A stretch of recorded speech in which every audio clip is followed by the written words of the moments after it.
This program features live coverage of an African safari and may include animal kills and carcasses. Viewer discretion is advised.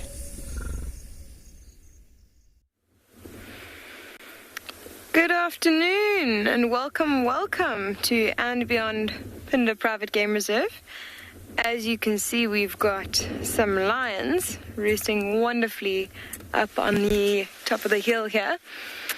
My name is Kim, and behind the camera we have Craig, and we would like to welcome you aboard to your very own digital safari, live from the African wild.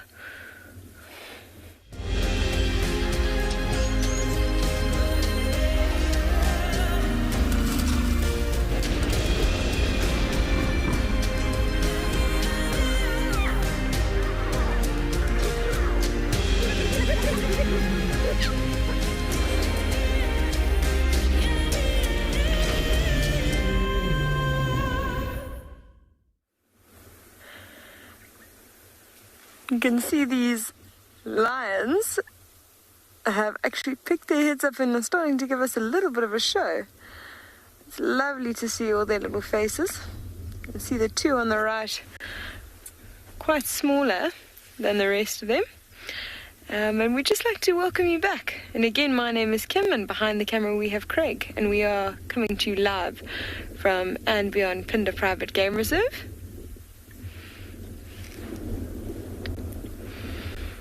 We were very lucky. We were just heading into one section of the reserve and we came across this beautiful sighting of these lions right on the top of this quarried area. You can see that they are incredibly relaxed. They don't seem to have a care in the world at the moment. They found a really nice, comfortable spot. And in fact, it must be quite nice and cool up there. You know, we've got a bit of wind blowing at the moment. And I think they've chosen their spot really carefully. Don't imagine that there's a huge amount of wind that's affecting them. A little bit's been blocked out by being in this quarried area. We've got probably just a nice breeze blowing over them, keeping them nice and cool. Lovely that they're giving us a bit of attention. You see the one that's picked up their head now, the second or third one from the right? That is one of the older lionesses, and the other lioness is just rolled over on the far left. Oh, the two on the right are two of the young cubs. And then in the middle there's the other two cubs. And it's quite an interesting story that's happened with this pride. Is we actually have 5 cubs that belong to these 2 mothers. And we recently had 2 male lion from the north of our reserve expand, would look to be like an expansion of their territory, where they came all the way down to the south of the reserve and actually came across this pride. Now, they are not the fathers of these cubs, and we assume there was sort of an interaction between them because they were found not far from the pride. And on that day, we just found 2 lionesses and 2 cubs, so we did fear the worst that maybe they'd caught some. But it seems that the lionesses did a really good job and managed to get the cubs safely away. Most likely what they would have done is just sort of split off, run as fast as they could, and try and get away as quickly as they can. And they've managed to find 2 more of their cubs since then. Possibly they might still find the 5th one somewhere, might have just wandered off a bit further. We're going to sit around and see what these lions get up to today, and see if maybe they get a bit more active as it cools down.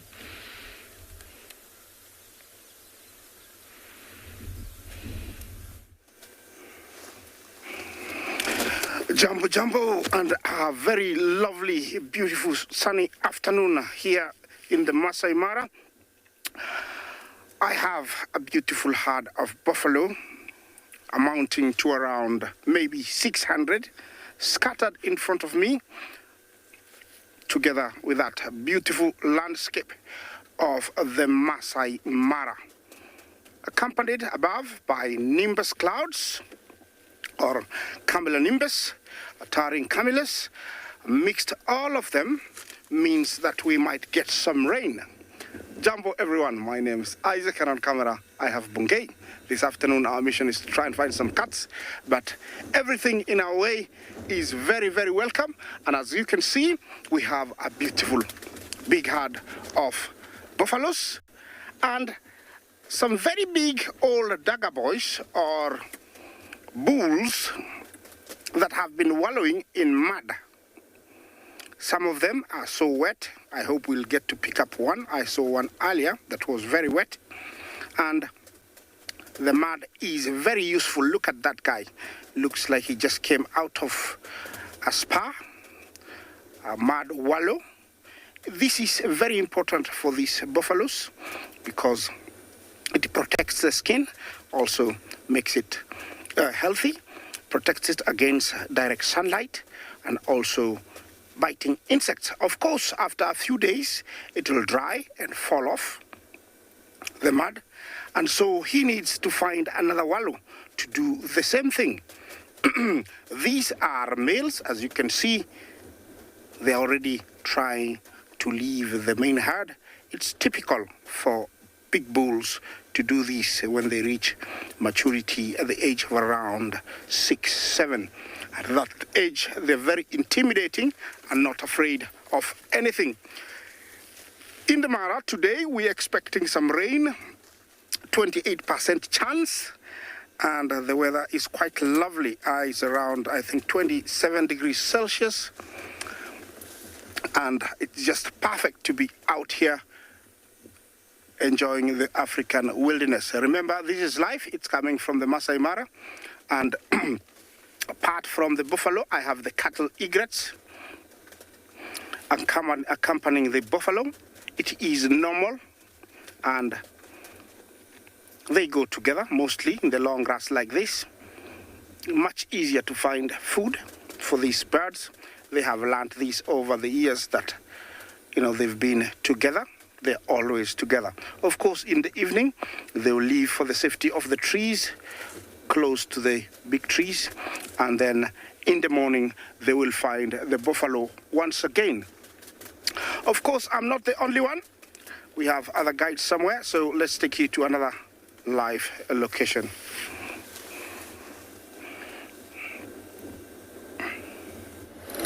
Good afternoon, everyone, and welcome to the sun. It feels like we are on the sun. We are moving from patch of shade to patch of shade to patch of shade. Anyway, my name is Lauren and I do have Carrot on camera. Yes, that's my little nickname for him. And here's a little bit of shade. Let's enjoy it. And we'll keep moving. But in all seriousness, it is very hot and I am going to do a Waterhole search. I think it's really, really the right thing to do. All animals are going to need water today, the liquid of life, from your antelopes to your predators to elephants, even insects. Insects do actually drink, and I'm hoping that we can maybe catch a dragonfly doing it at the little pan here. So we're going to be on the lookout for dragonflies and butterflies and anything else that we can see, including this little patch of shade. And onwards we go.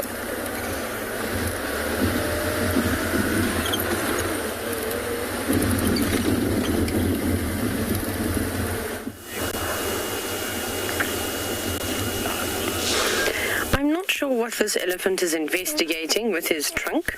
He should be scooping it full of mud, as I think he's about to do, and then going to hopefully toss it over his body. But as I'm sure you've guessed, we're sitting here at Ndlovu Dam, part of Prrivate. My name is Taylor McCurdy, and on camera with me today, as usual, is BK. And we're sitting here, part of the Prrivate Game Reserve, observing these grey giants in their natural habitat. Again, envious and kind of wishing that I was them. And do you know what? I must share with you a thought. I keep telling you how I would never ever completely cover myself with this mud because it's gross and revolting. To me it is. Because I know how many different animal species defecate and urinate in there, and I do not want to touch it. But I think today is the day that I'll just do something drastic, because I think this heat has driven me insane. So once the elephants leave, I'll be going over to get a cup from the kitchen, because we're right outside the eco training camp, and I'm going to go and get a scoopful from exactly where that elephant's foot is, that front foot that's in that nice slushy mud there. Yeah, that stuff. Yes, boy, stir it up for me, because I'm going to come in just now when you're done. And I'm going to smear it on my arms. I won't be putting it on my face. At least if I put it on my arms, I can wash it off. And I want to see what it feels like when it dries in the sun. So, yeah, that's what I'm going to do, I think. Because, I mean, it kind of looks like fun. I don't think it would be very much fun with clothes on, though. I think that would be quite very dirty and they'd stick to you. That wouldn't be very pleasant. Elephant, you're lucky you don't have to wear clothes. That you can just be out in there in your natural skin. But I think we're going to just stay here for the entire day and watch all the elephants as they come on by.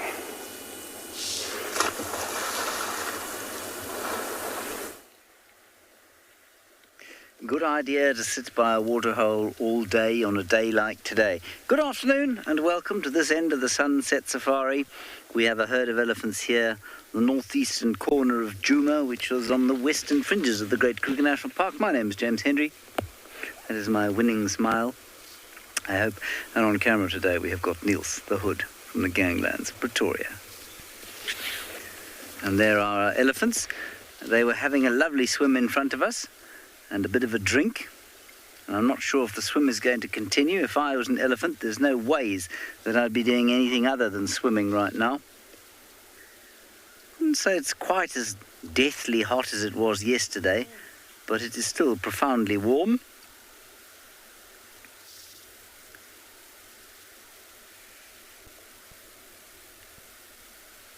Let's see if the matriarch just leads them straight out, or if they have a proper swim in the end there.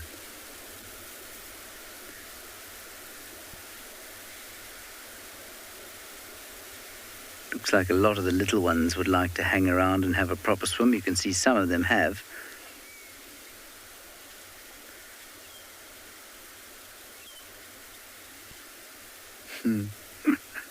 It's just wonderful. And for those of you who are vaguely interested in the meteorology of this area, the wind changed at about 12 o'clock this afternoon from a northwester to a southeaster, and that means that the cooler weather is on its way and apparently will be with us sometime this evening, which will be something of a relief to both human and elephant and no doubt just about every other creature and plant out here.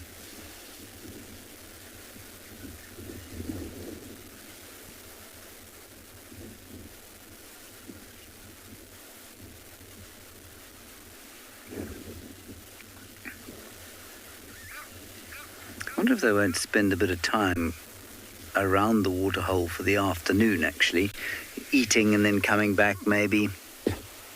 Yes, Lincoln, this is the exact, or the most perfect example of an animal pool party. Elephants love to have pool parties, especially on days like today.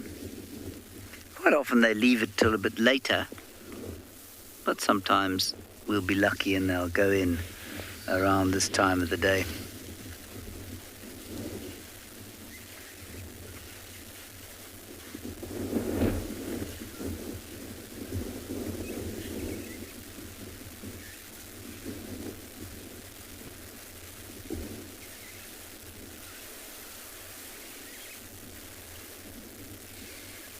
I'm sure that must be very nice having the cooling breeze on the wet skin that the elephants have.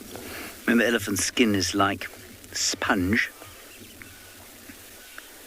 which means it absorbs a lot of water. It's not actually waterproof. It absorbs water, and that water will, well, I suppose, allow heat to radiate out of the skin, so they don't sweat. Well, they can apparently sweat a little bit, but that sweat is the always only in the sweat glands are in the toenails, and so they've got this very wrinkly, cracked skin, so that it can absorb water and help them stay cool. Here we go. Now young bulls going in. It's normally the young bulls.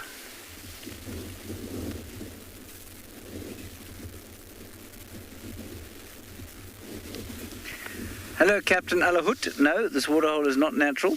Well, I mean, the water's natural. It's not pumped, but it's dammed. So we're parked on a dam wall. And so a dry riverbed, or dryish riverbed, two dryish riverbeds actually. This is the confluence of two dry riverbeds. And their outlet has been dammed. And that's why there's water here.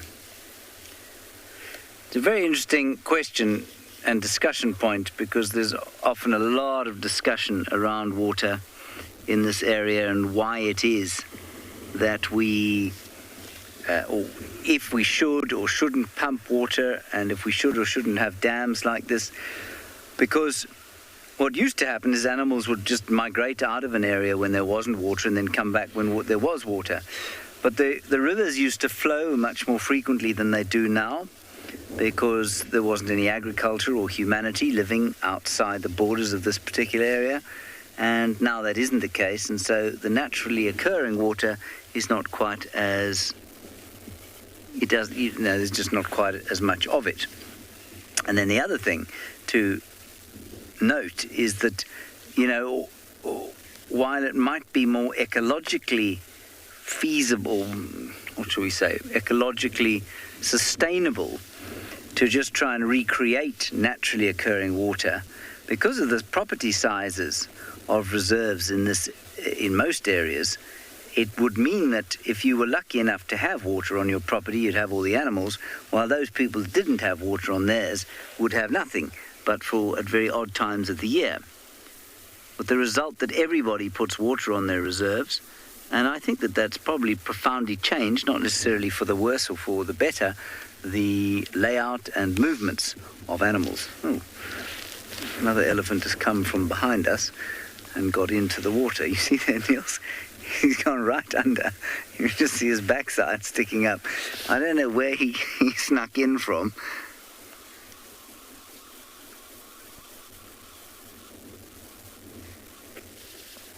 It's quite fun. I didn't even see him coming or hear him. I just suddenly saw this periscope trunk sticking out of the water, and there he was.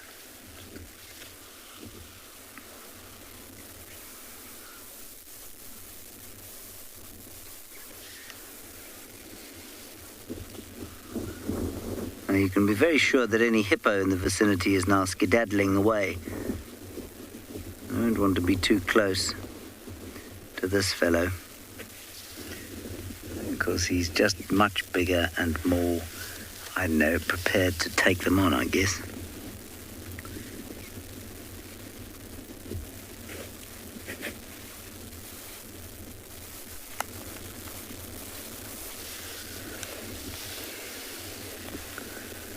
And the others still coming around the side of the waterhole, some of them drinking. I'm sure the youngsters saying, "Please, can we swim? Please, can we swim?"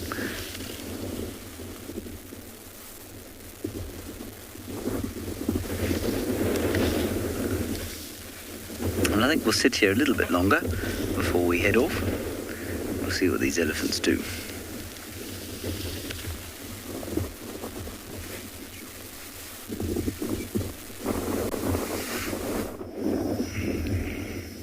Welcome to Tswalu Kalahari.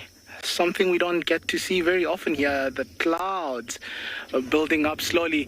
My name is Obakeng, and I have a very good afternoon here at Tswalu with Dave behind the camera there doing a very good job.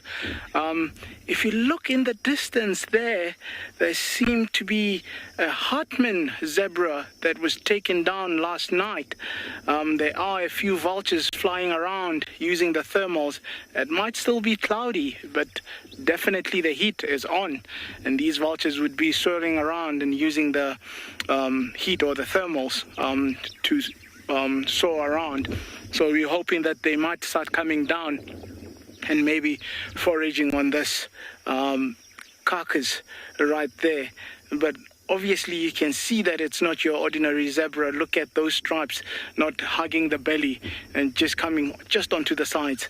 And what's been just devoured there, it looks like the intestines and just the hindquarters. So there's still a lot of meat to be consumed there. That's why we're hoping that these vultures would come down, and maybe later the hyenas and so on might start coming by, and we'll see what comes to feed on this carcass. It's going to be an interesting story to see how it unfolds.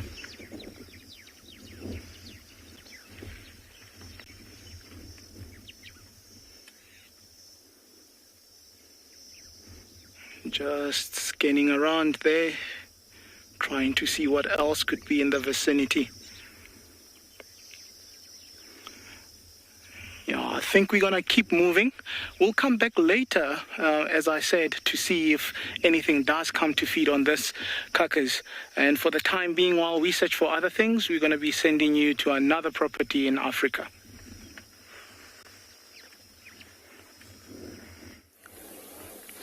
We've just been watching these little warthogs have a spa day.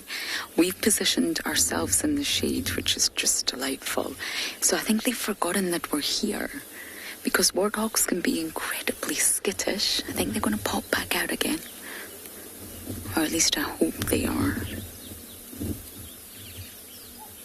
It's very rare here that you get relaxed warthogs. And that's because, of course, everything eats them. Let's see if we can go forward a little bit. We're going to have to leave our little shady spots, I'm afraid. Let's see if we can get another view of them. Yeah, they're still there.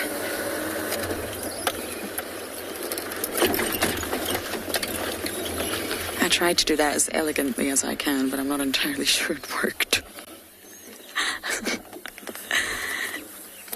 There you go. Once one runs, they're all going to run.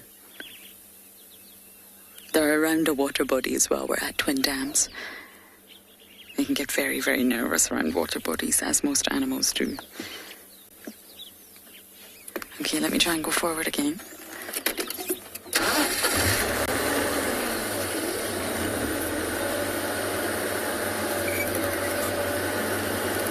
Okay, we're going to get a lovely view of them soon. Are they going to stay? Are they not? I do not know. I'm going to turn my engine off now.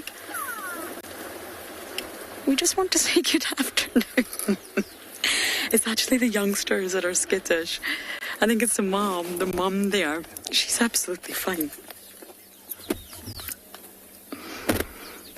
Now, usually in mammal tusks, it's the enlarged canines. But in elephants, it's the incisors. But normally, it's the canines. And within warthogs, it's exactly that. So these sort of tusks that you can see, tusks is definitely the correct word. Tusks is generally a term that we use for elongated, continuously growing teeth in general. So it can be incisors, it can be canines, depending on the species. And of course, they're normally in pairs, but not always. And they're said to protrude well beyond the mouth in certain species, as we can see, and that's how we can see them. So in warthogs, it's the canine teeth here that have sort of modified. We're being told to go away. Go on! So yes, they've modified, elongated, and developed into tusks, and of course, it's a great form of defense for organisms like warthogs. They are an ideal prey species. So having tusks, although these ones are really young, they've got their little fake tusks. We know they're fake. Yes. See the tufts of hair? It's to give the impression that they've got tusks, but they're actually too young. These are the little piglets that are always at Twin Dams that we've watched grow up along the way. Now, in most tusk species, normally the male and female both have them. And generally speaking, and again, it's a massive generalization, the males tend to be larger. And of course, they're curved. Makes it a lot easier to position on the jaws and the mouth if they're curved. But then again, the narwhal, that's a straight tusk. It's a helical structure, really. So I guess there's an exception, but generally they're curved. And most can continue to grow. They will just continue to grow throughout the animal's lifetime. And this is actually enabled by special tissue at the apical opening of the roots. Just like we have roots. I'm sure some of us have had that awful dental treatment, root canal. Ugh. Animals do too. Mammal species do too. And there's a special sort of tissue there that allows the continual growth of the tusks.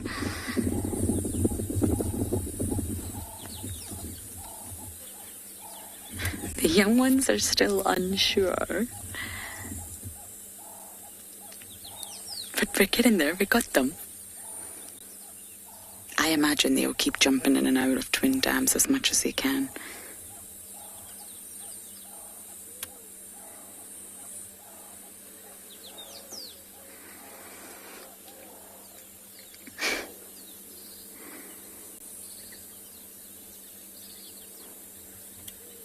Our tusks can be used for many functions in the animal kingdom, if you think about it. Social displays, self-defense, digging. Warthogs use theirs to dig boreholes into the ground. And in organisms like elephants, it actually helps protect the trunk, which is of mass importance. Okay, we're going to leave our shiny little piggies be and go seek some more shade.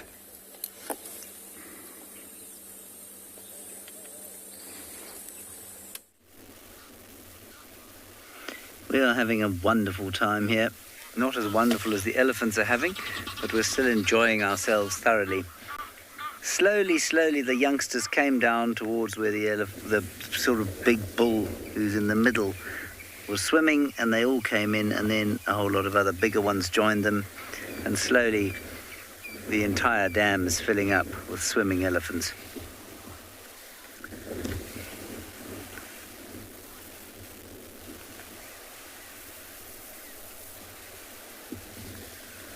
It's just great. I don't know why it's so entertaining to watch elephants swim, but it is. Probably because they don't sort of lie still, you know, they're always having, it looks the most joyful experience.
No, I don't think so, Amanda. I think that if the trunk became clogged at all, they would just blast it out. I think the elephant would have to sort of become unconscious while particularly dense clay solidified in its nose for it to become clogged up properly. So no, I would say not.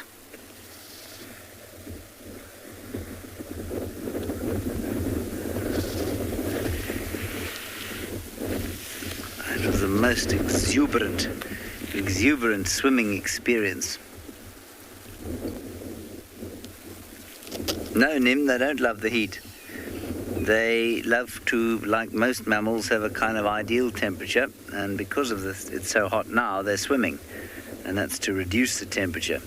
I think there's also a certain amount of joy involved, but no, they don't love enormous heat.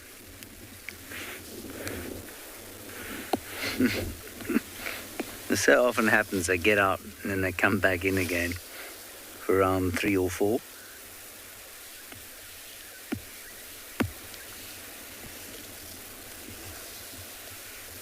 So Nim, you'll find that very few animals really love the heat because heat is dangerous for animals. Many animals can cope with almost, absolutely extreme heat, but very few love it. They must work to get rid of it when it's really hot. And the bigger you are, the more difficult it is for you to lose heat, and that's why these animals don't have any hair. I mean, they've got a little bit, but they don't have fur to speak of.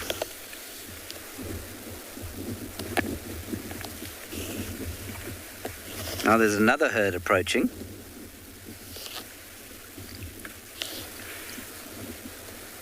We'll see if they come for a swim as well, or if it's just going to be a brief drink. It's a much smaller herd.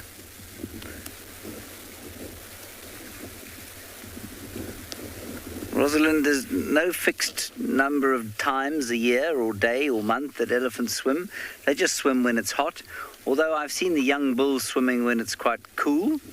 I think the young bulls do a lot more swimming than any other kind of elephant. But there's no kind of fixed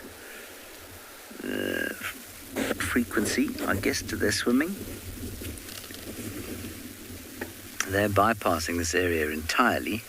There's a tiny little one there. Let's see if it wants to have a drink, or maybe a little swim.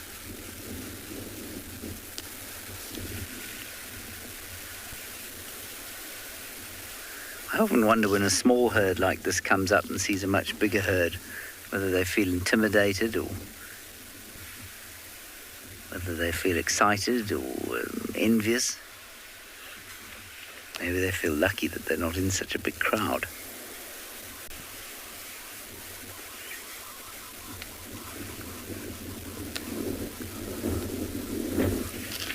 Yeah, Debbie, I agree with you. Elephants do look very happy when they swim.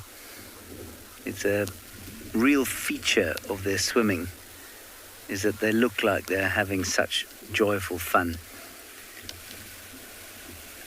And again, I think all the ethologists who said that, you can't ascribe human emotions to animals, I think watching an elephant swim is a good way of showing how amazingly joyful an animal can seem, and probably is. These guys are not going to have a swim just yet.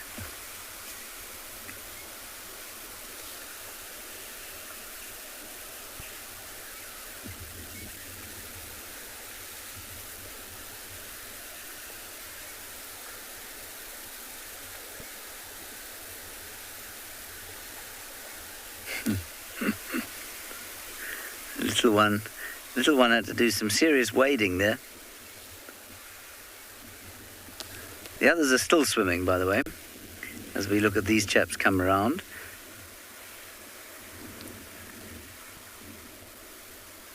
They might actually meet up with the other herd.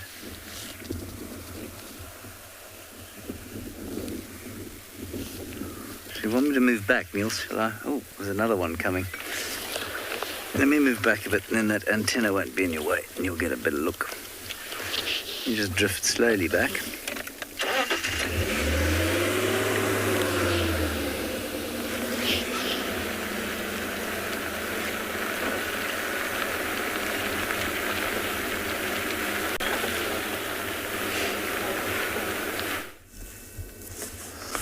Good afternoon, everyone, and welcome to the Maasai Mara of Kenya. We have elephants grazing here. My name is Tim, and behind camera is Big James. Now, very cool weather. It's very, very nice being back here in the Mara. We actually missed being out. So it seems like our rain just passed over, and our elephants are still much enjoying the very lush green grass here. This seems like a big family. So So there are bulls who just came here to investigate whether some of these females might be in estrus. From a distance, the only way to recognize or to tell an elephant bull from a cow is the height and the size. So bulls will always be taller than the females. So sometimes the butler bulls will walk into a herd, and in that presence, they always analyze if some of the females might be in estrus. But if they're not, then these two groups will split up. The butlers walking to a different area while the families head back to where they always reside and where they always go to. So we always see elephants here in this Mara triangle coming towards the marsh, eat the lush green and enjoy the water, because most of them have calves. We've seen a boom in calf population here with elephants. So it's very, very nice because they walk very short distance towards this marsh. So as you watch these elephants, let me take you over to another live location.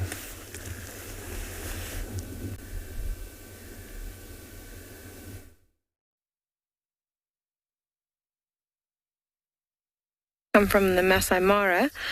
We've actually had a lovely surprise here. While we're sitting watching these lions, we suddenly noticed this rock monitor lizard walking next to the vehicle, and watch its behavior. Can you see how its throat is really puffed out? Look at that, it's sucking it in now, and it's puffing it out again. And it was walking past us, sort of unaware that we were there, and as we noticed it, it suddenly changed its behavior to try and become as intimidating as possible. And that's exactly what we're seeing now. You can see it's keeping us in its peripheral vision. It's puffing that throat out. It's trying to make itself as big, as intimidating as possible. And we actually even heard it exhaling, giving a bit of a hissing sound as it walked away. I think it's now, you can see how it's trying to use a bit of cover, going to a place where it's still trying to go in the same direction. It wants to get up this hill, but it's now gone to a place a little bit further away from us where it feels a bit safer, and it's now using cover to try and remain undetected. Quite an incredible sighting. It just goes to show sometimes when you're sitting quietly in the bush, you know, all the animals, these amazing sightings come to you rather than you going to find them. You can see that tongue going out periodically, and that's actually what it uses as its sense of smell, tasting the air for any scent.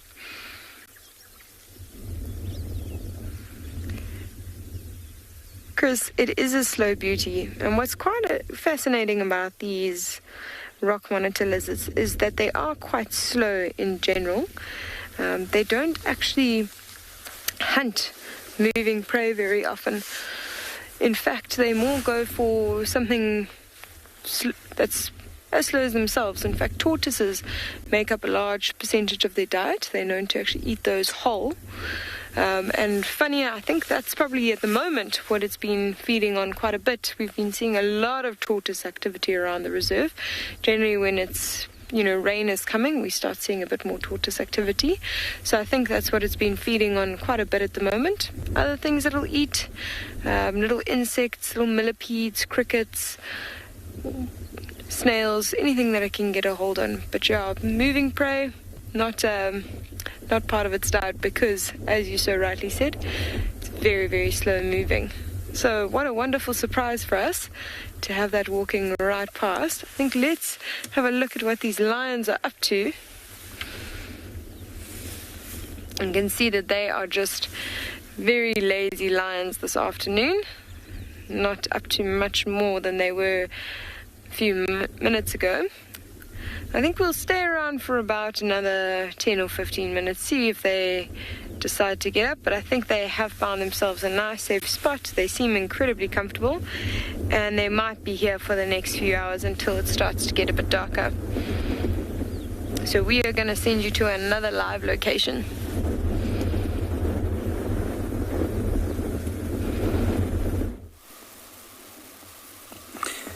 Our elephants have come back. The herds have mixed up. Can't tell one from the other.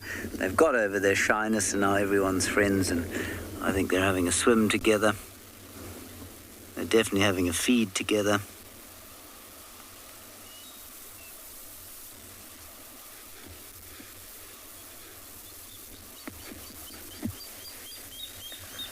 You can hear the objections of a watered thickney. Showing that one's got a little bit of water in its eyes, trying to scrape it out with the trunk.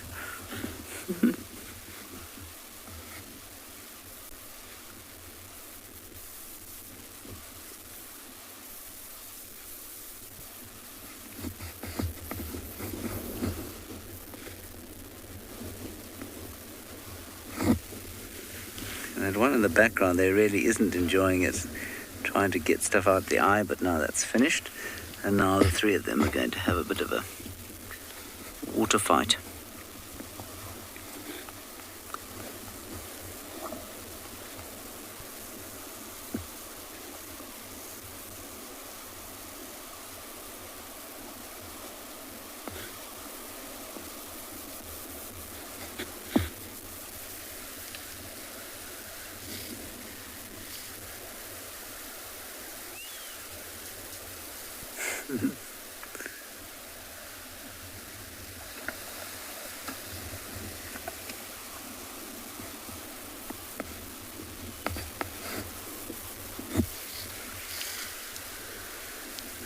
Maybe I don't know. I don't know how to answer that question. Do they have sensors below the forehead?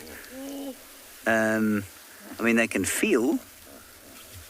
They can feel the whole way down the trunk. It's one of the most innervated parts of the body. Does that answer your question? I'm not sure what other kinds of sensors you mean.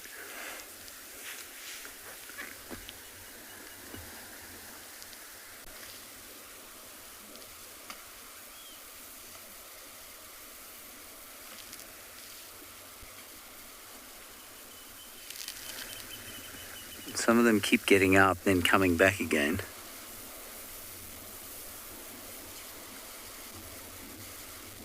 Dungeon Girl, for the most part, they're walking on the bottom of the water, but they can, on the floor, the ground, but they can swim.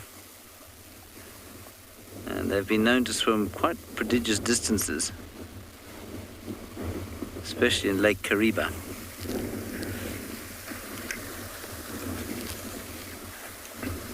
So now these guys are getting out, and the same, I don't know if it's the same dude, but one of them has gone off into the middle of the dam and is now having a right royal swim on his own.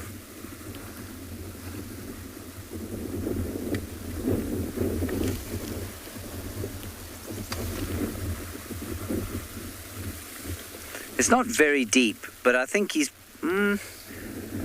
might be, I don't think he's swimming there, I think he's standing on the ground.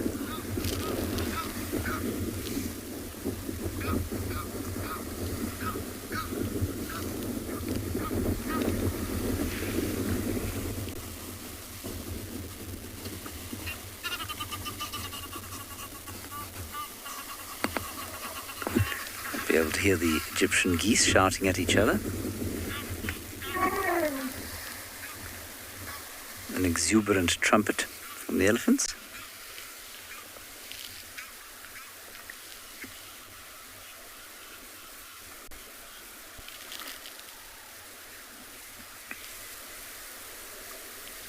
Having such a lovely time.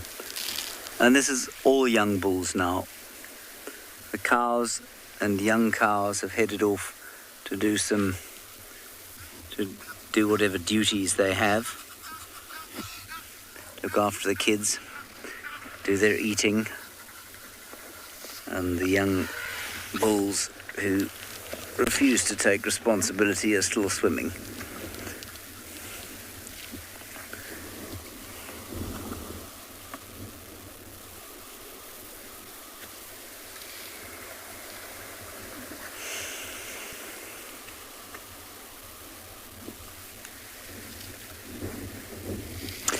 David, I've got to tell you, I've often thought about jumping in and joining them, but I suspect that they would take a dim view of my joining them.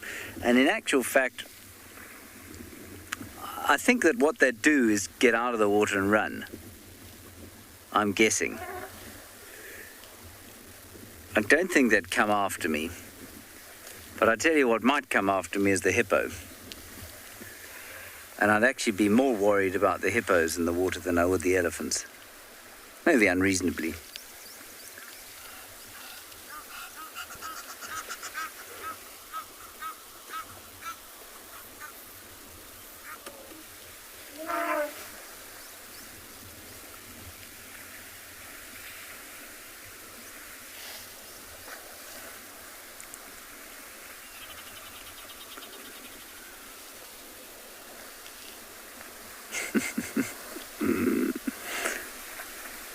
Let's see if this is actually the end of their swim or if they get back in again.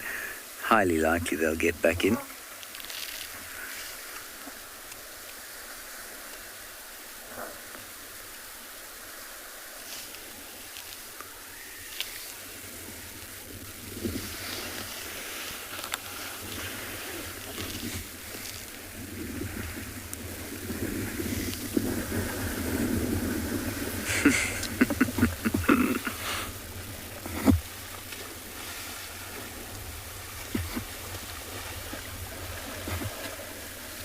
One of them's kind of been left out. He's all on his own there.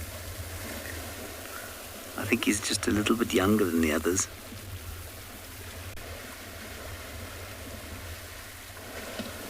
That's him in the background there.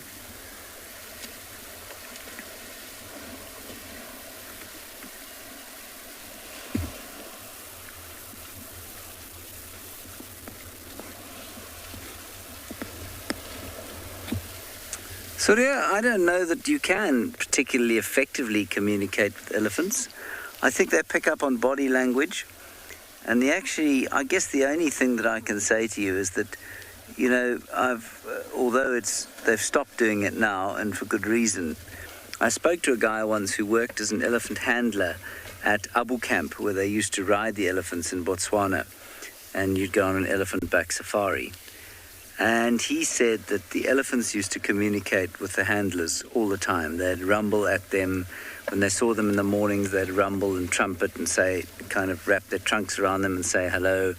And there was definitely some form of communication going like that. But I don't think that from here I could communicate anything other than, a really loud noise, which would make them look up and probably go away. You can sort of interpret the different noises they make. You can tell when a baby is shouting about not being fed. You can tell when they're just greeting each other. You can tell when they're angry. But I don't think you can actually communicate with them in anything like the same complicated way that they communicate with each other.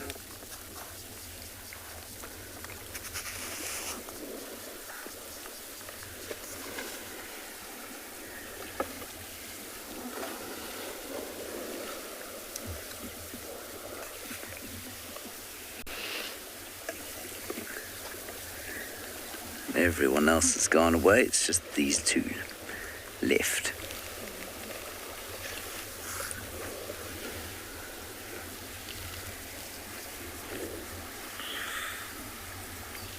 Of infinite jest, any other mammals play in the water like this? Baby hippos definitely play in the water like this. Quite a few animals will play in shallower water, like warthogs and wild dogs, even hyenas sometimes. In fact, hyenas definitely.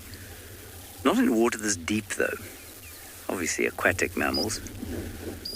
But I think it's elephants mainly that will go into such deep water because they're very good swimmers. And that is the end of that. Wonderful, wonderful sighting. I think we're going to move on now and see if we can find Nsele the leopardess.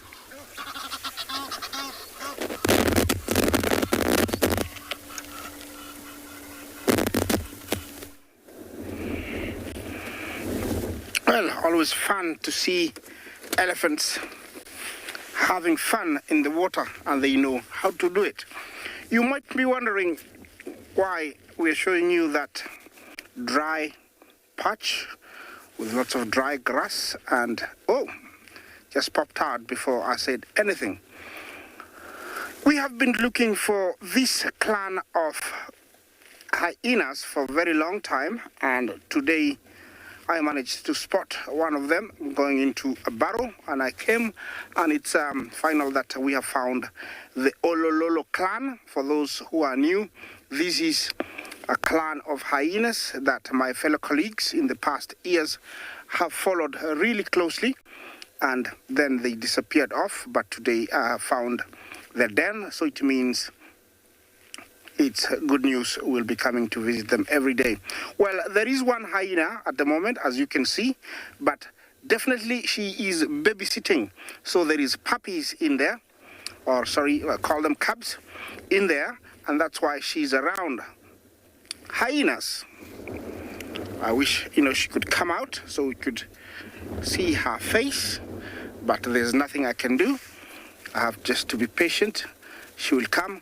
Of course, you can see she's very used to vehicles and us talking, so I think she remembers us. Yeah, back there we have elephants as we wait for her to come out. And it's a very big herd of elephants spread out everywhere in the plains.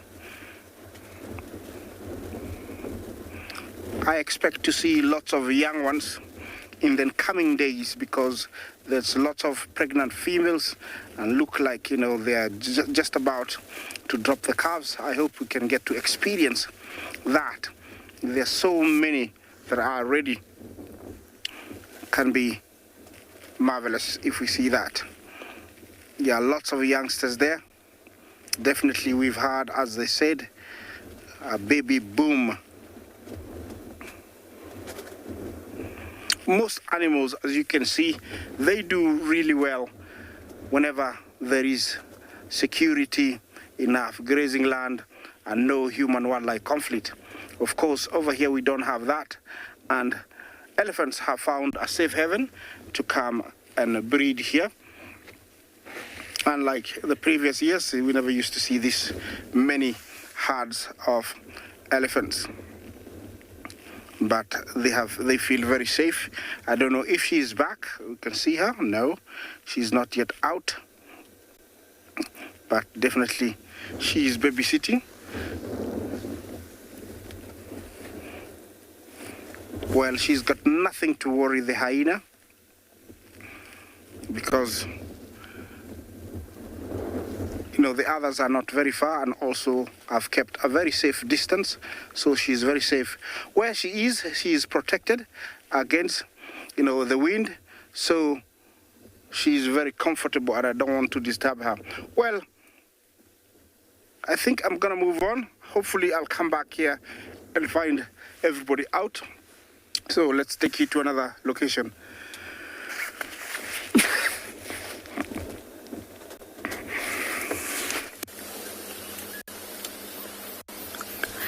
So we're just sitting at Cheetah, admiring the capabilities of the antelopes in front of us to stay cool. All the impala are huddled in just little patches of shade, as well as the waterbuck. So I thought, why not just sit here? We can enjoy the shade on our vehicle, and let's talk about how all the animals and different organisms in the animal kingdom keep cool. There's so many different mechanisms. But before I do that, I came up with 4 names for our little spotted eagle owl chick. It needs a name. We keep talking about it, the chick, the mini wig, wig junior, and it needs a name. So because Sebwig was male, and we don't actually know if Sebwig really was male, I thought let's go for more feminine names this time. And, all names are technically gender neutral these days anyway, but let's just choose slightly more feminine names instead of Sebwig. So I've tried to stay in the wig. I'm going to give you 4 options, and a poll will come out. You're welcome to pick your favourite one, and by the end of the drive we'll choose one. So number 1, Hootwig. Hoot hoot. Okay, yeah, that's probably not going to win. The second one, Olivia. I'm getting a thumbs up from the cameraman on the back. Olivia. We can shorten it to Liv, and then we can shorten it to Livwig. Evewig. We can shorten it to Evie. And Elara. I love the name Elara. It's one of the smaller moons of Jupiter. So Elara. We can even say Elara Wig if we must. So did you get those names? Shall I go through it again? Hootwig, Olivia, Evewig, and Elara. They're the 4 names, and I thought, why not give it a more feminine name this time around? But in saying that, we really don't know if it's male or female. We might not ever be able to tell. And I'll have another diagram ready for you tomorrow, and you'll see that it's really, really not at day 12 stage yet, according to this book. But if the book is really accurate, then things are about to change. So I hope you're all choosing.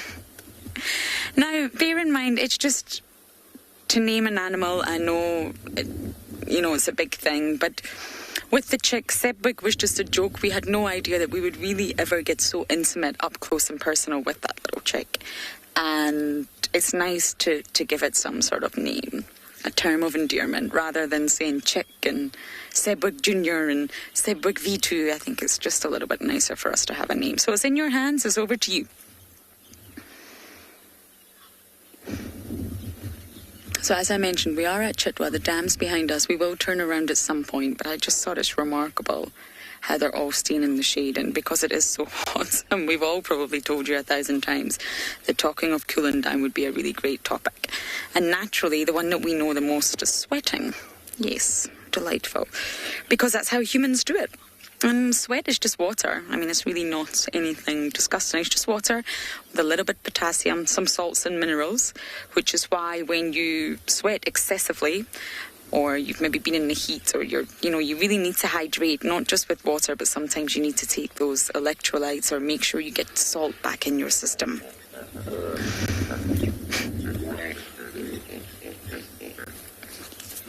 So once water comes on your skin, as it evaporates, which is very natural in the heat, it carries the heat away from your body. So it's removing the heat when it evaporates. And this helps reduce your overall body temperature. And that's exactly what most organisms are doing. Humans when we sweat, birds when they're gular fluttering, cats when they're panting, it's all a form of evaporative cooling. The moisture will evaporate and then take the heat away. So it's just basically drawing heat away from the body. And in our system, our biological system, sweat is produced from sweat glands, which are located in specific areas of the body, but they're sort of activated and controlled by the hypothalamus, which is obviously an area in the brain. And the fact that humans can sweat so much is very efficient for us. What it means is that you can run longer distances at faster speeds than other animals, for example, because we have that method of cooling. And it's said to stem from way back. And hunters and gatherers, the hunters could hunt game during the hottest parts of the day, whereas most predators were forced to rest because it's far too hot for them. So it just provides a really efficient system for our body to draw away heat and to cool the brains. It's obviously very important that our brains don't overheat, and we'll come to that a little bit later because there's a few specialised organisms, Thompson's gazelle being one of them, sharks being another one, that have a specialised system in their brain in place to make sure they don't overheat.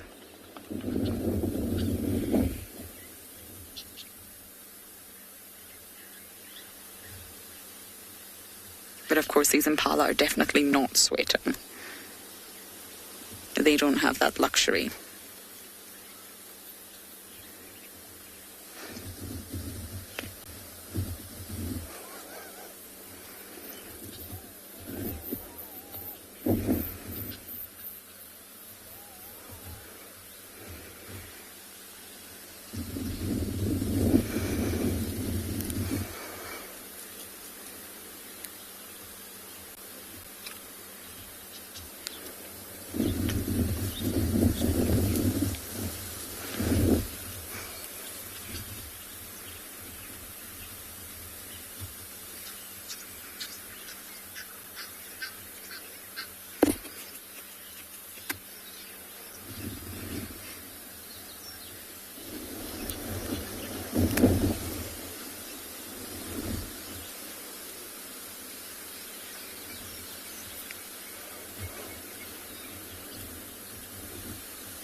FC.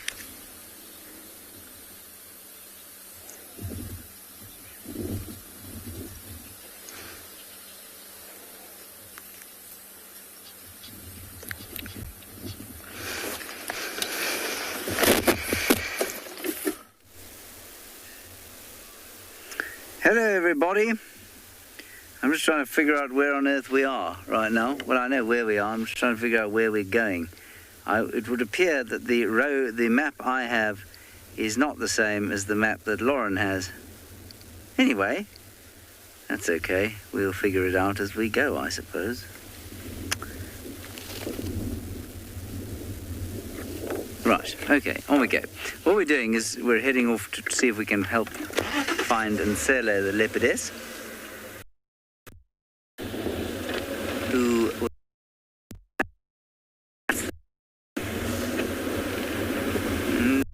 we're lucky.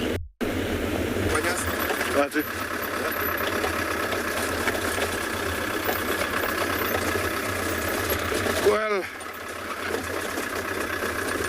we're here in the middle of nowhere in search of anything, but yeah, got a beautiful herd of elephants. I'm gonna show you over here, all spread out, enjoying the grass and shrubs. Always peaceful to see them in that manner. Here is a very big female. It looks like she's one of those ones that I'm expecting to see a bath, or one of us can see a bath, but there are very many like this, and for some reason they have decided to come and do it here. I've seen about 2 in the last 3 days that are very new, so it is I think time that that they have decided to come and give birth here. She's got very beautiful tusks, as you can see. So she's from a family that grow very, beautiful tusks like her. As always, the matriarch is the leader of a herd of elephants. She is the history carrier. She knows all about where it is safe, where there is enough food, where there is water in dry season. She knows all that, and she pulls the string in case there's a situation where there's a lion or they're moving towards a human habitated area. She is the one to talk to everybody and tell them what to do. One of the things that she plays a very big role in such a case, this usually gives a warning for everybody to come closer and for them to move faster. It is evident that she does that, and then after they've gone past, she'll tell everybody to relax, and you'll see everybody sort of easing down and starting to graze. Well, it's a beautiful sight here, but I've got to move on, see if I can find something else.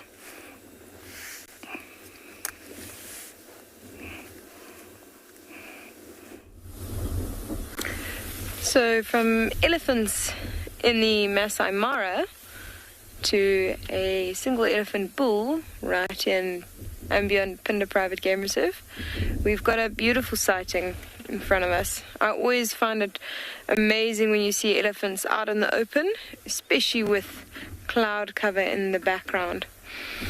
I just think it's such a majestic sighting, that brown sort of grey of the elephant against the grey colour of the backdrops, the clouds. You can see that this bull is just slowly feeding. He's found some really luscious grass here. And he's giving us a wonderful show. We see that he's got a collar on the top of his head. You can see that little lump there. That's a tracking collar. And the reason he's wearing that collar is he's actually a new elephant to this reserve. We've recently introduced 2 male elephants from Tembe Elephant Park. And it's just because we want to have a few more older bulls on the reserve. They are very important in the elephant dynamic. You were talking earlier about how important the matriarchs are and their sort of responsibility to the social structure of elephants. And elephant bulls are also equally as important to the development of the young males. They actually keep them in line. They suppress them from going into must until they're old enough to handle it at about 25 years old. So very, very important to elephant social structure, these elephant bulls. And that's why we needed a few more. Also great for a little bit of genetic diversity within the herd. I'm just going to turn around because he's just gone behind us. So we're going to have a quick turn around, keep him in our eye line.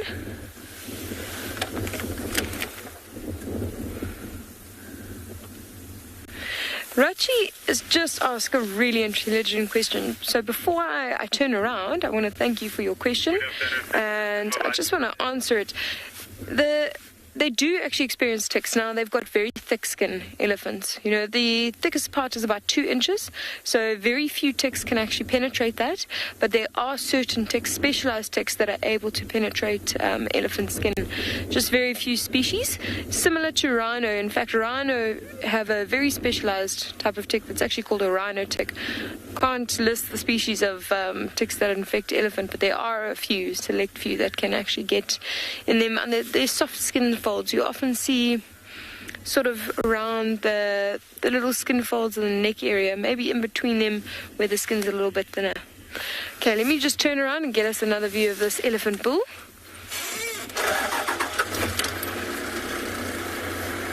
So I'm going to send you to another live location while we try and get another view.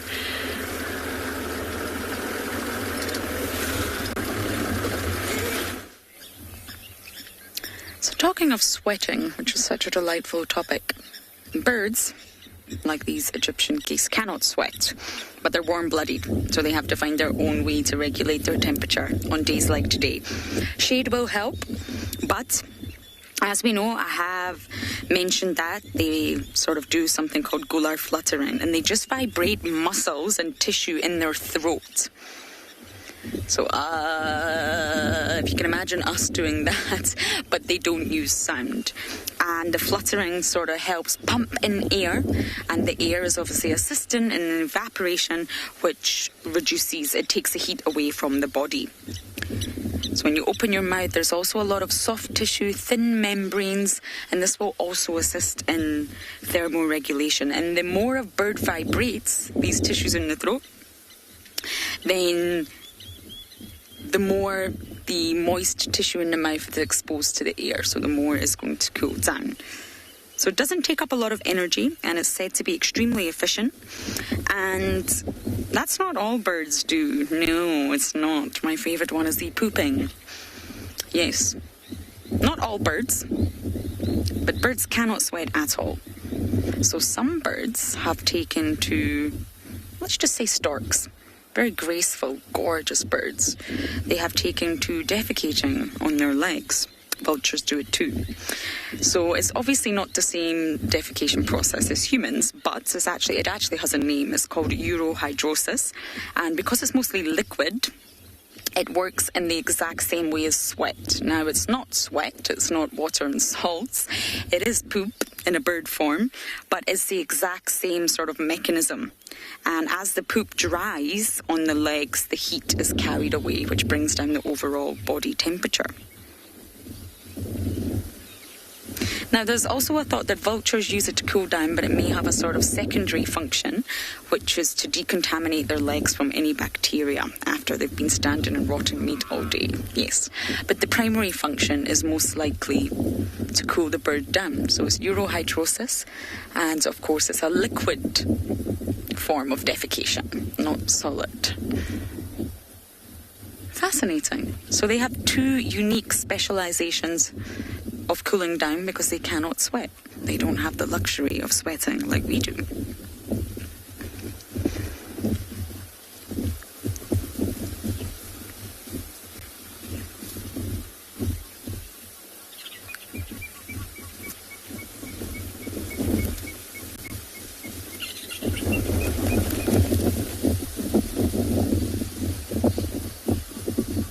And of course, birds can go into the water, especially Egyptian geese. They can stand in the water, can pop their bottoms in the water, and that will assist in cooling down as well. So they do have that luxury.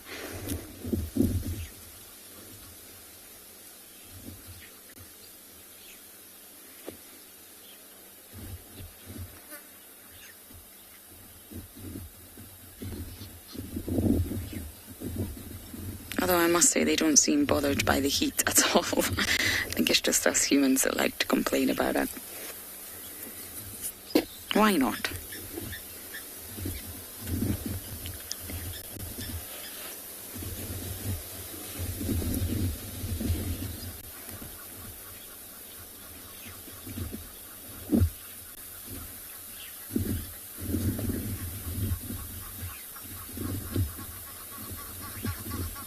Now you can see just in the background over here we have hippos. Hippos are always at Chitradam, and they have their own unique mechanism, another specialized adaptation. I sort of went into it the other day, but they have very, very specialized secretions that they secrete from special glands on their skin. And it's sort of a oily substance, comes out clear, then it polymerizes, and it produces a red color. And it's hipposudoric acid and norhipposudoric acid, and it's two substances, and it's believed to sort of be made from a metabolite of amino acids. So it's naturally produced in the body. It's secreted through glands on the skin, and not only does it act as a sunblock, it also helps them to retain moisture. So it stops the skin drying out in the sun and helps with keeping the skin hydrated. So it doesn't necessarily keep them cool, but it's also another mechanism that keeps their skin hydrated, protected from the sun. And in terms of cooling down, they're already immersed in water. I mean, that's exactly where I'd love to be right now. They're already in a body of water. And for mammals, at least, we lose heat very quickly in water. If any of you have been diving or snorkeling or just even swimming in the ocean, let's not say a swimming pool, in the ocean or a natural freshwater body, you'll notice that your body temperature drops quite quickly. You lose heat in a liquid medium. Oh, my expert. It's just caught something. This monitor lizard's just caught something huge.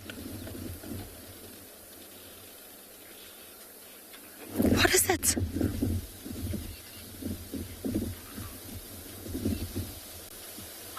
It's attacking its hairpin.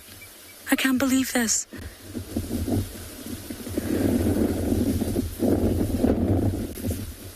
It's got to get in that shell. It's got to attack through the carapace.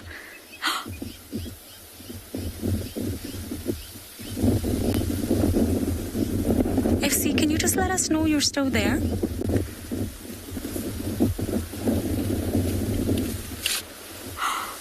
I've never seen this before.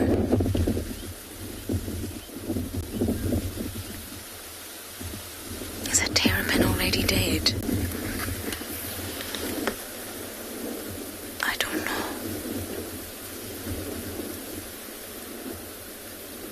You can see its appendages, its legs and its arms, if you like, are still exposed, but its head's inside.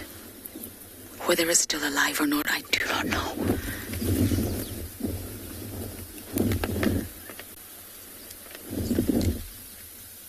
Reptile versus reptiles.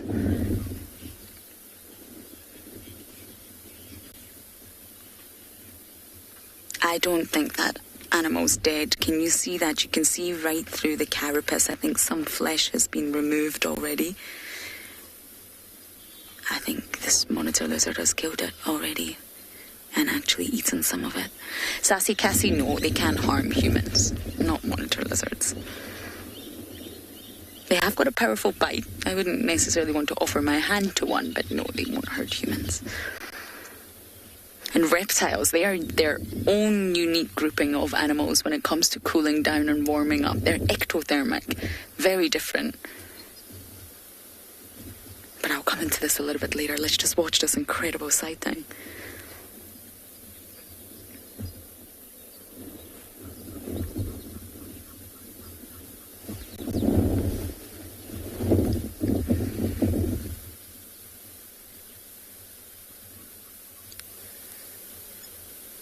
Just shows you the shell doesn't protect you from all predators.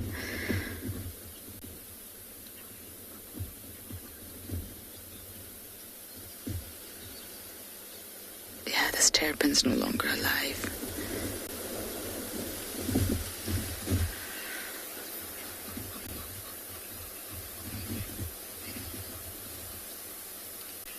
Spas, no, I've never observed that. A monitor lizard swallowing a whole tortoise. I've never observed that. I don't think it's possible. Snakes have special jaws that they can unhinge to allow them to swallow prey whole, but I don't believe that monitor lizards can, and I don't think they would want to swallow the carapace and plastron. It's made of bone. You can see this individual here wants... Is that an egg? This individual wants the flesh, the inner part of the terrapin.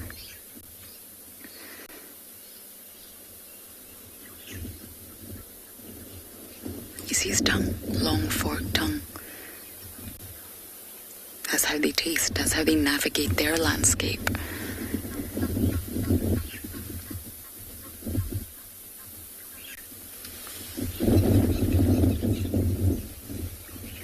It's gorgeous.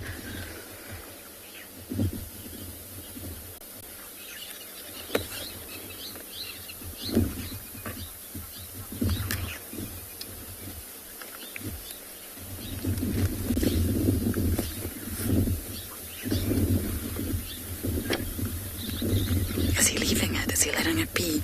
It's a challenge. But I really do believe the terrapin's dead, which means... Oh, just eat that egg. Wow. That was an egg. I don't know where that egg came from. I don't know who it belonged to. But he's just swallowed it.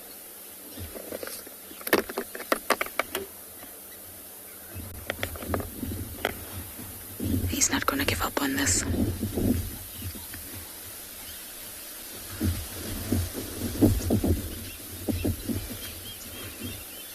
He knows what he wants, it's just how to get it. They've got really sharp claws, but not strong teeth, not strong enough to crunch through bones.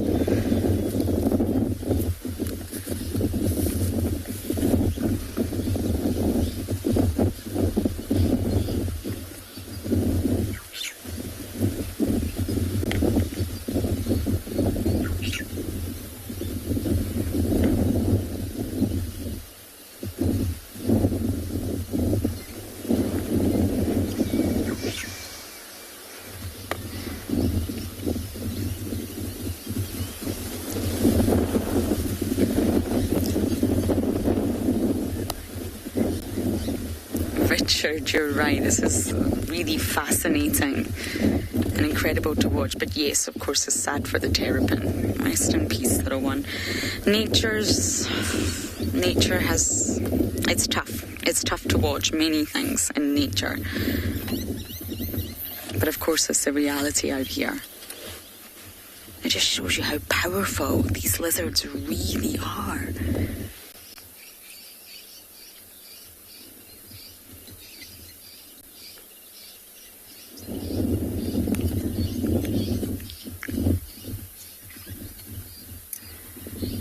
See, it's getting the flesh of the legs.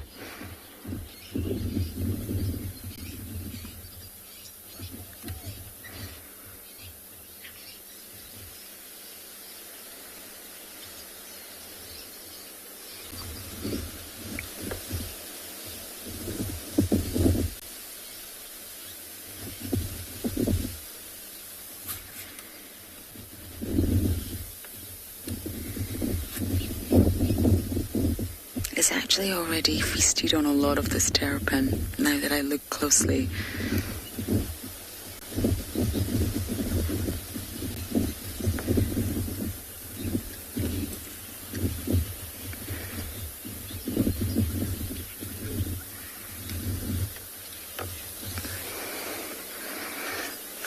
Did you get that name?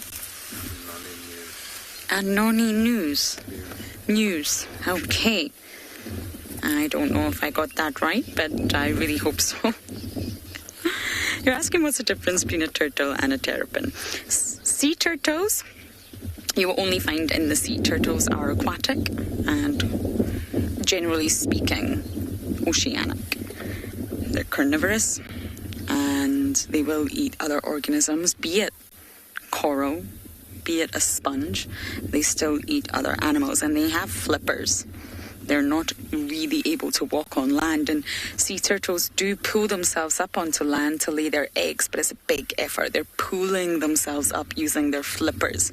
They're not actually able to stand on sort of four legs. And terrapins are also aquatic, freshwater, not in the ocean, and they're said to be omnivorous, so they will eat vegetation as well as other organisms, and they can retract their head. Turtles cannot. No sea turtle, leatherback, loggerhead, green, hawksbill, whatever, out of the 7 species can retract their head back into the shell. They've got a very flexible neck, but they can't fully bring their head back in. Terrapins can, and they do it in a sidewards motion. It's almost like an S bend. Now, they have got legs. They can walk on land. They've got a little bit sort of webbed feet for the aquatic life, but they've also got claws for walking on land. So they've got the best of both worlds. They can walk on rough terrain, and they can also swim through water. Now, tortoises are terrestrial. They live on land. They're not aquatic. Completely vegetarian. And they can retract their heads back into the shell very quickly and directly. They don't need to use a funny S movement. And they don't have webbed feet because they're not aquatic. So they've just got very, very sharp claws and strong legs.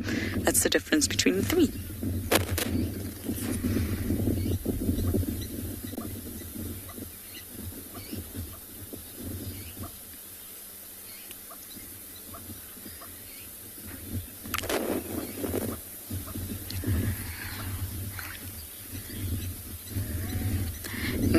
Good question. I imagine there's not much sort of meat, if you like, on the legs.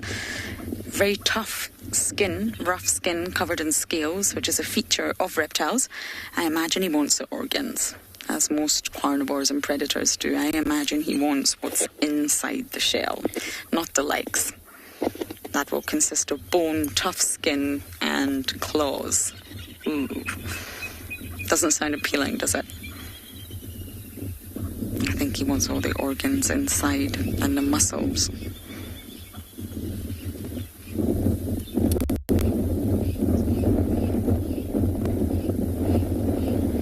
Wow, what a sighting. I think we're going to sit here at this dam and see what else happens.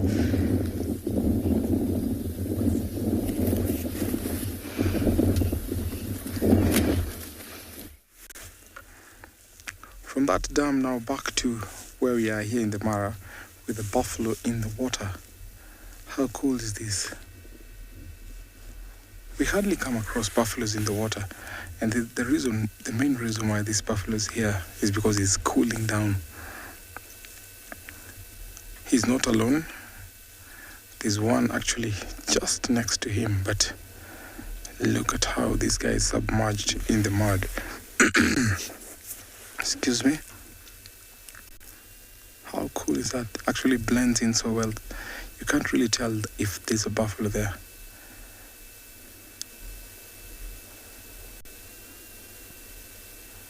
So old bulls will always be in such places where they have access to water, where they have access to good grazing ground. And because they've lost fur on their body, because old bulls tend to lose fur, so biting insects get easy access to their skin because they actually worn out their skin. So if you look at the side or the flank of his stomach, you see just how he's actually worn out. You can see some bare parts there. And that's the reason why they always walk into the water and mud. There's a common sandpiper actually up on his horns. Very nice.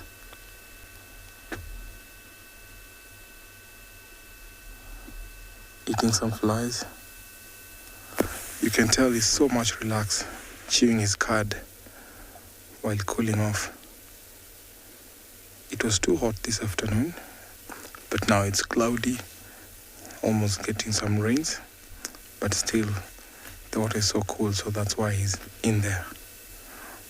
While his partner or his friend is just taking his time in the mud.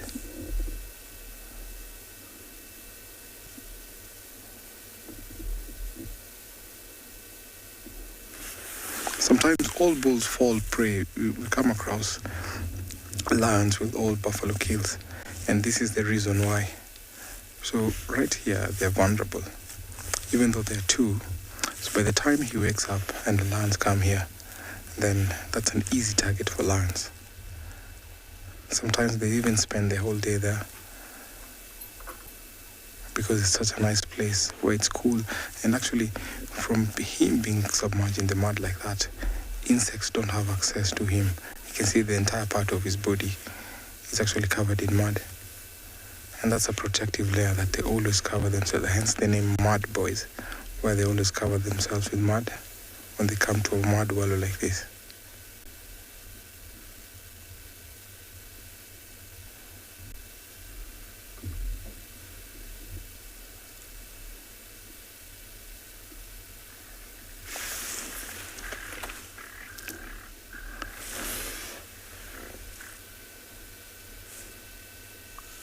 So immediately the other one walks out of the water, he just head to mud wallow where he'll cover himself in mud, and then as it sticks off, then it becomes a protective layer from suns and also insects. They don't travel a long distance, so within where they are, which you call that home range, they always occupy a very small home range, which is about 3 to 4 square kilometers. And most of the time you come across these bulls, they're always near a watercourse or maybe a marsh area.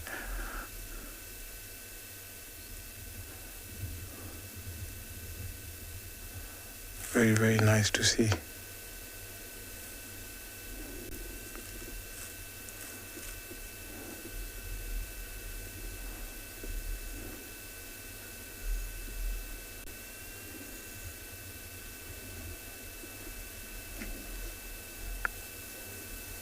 You can tell this is a place that they used to come. You can tell by the spot where he's actually lying on. They knew that there are no crocs here. That's why he's so much comfortable in the water. Sometimes these tributaries that feed the Mara sometimes can harbor crocodile. Oh, he's now waking up. Look at his body covered in mud.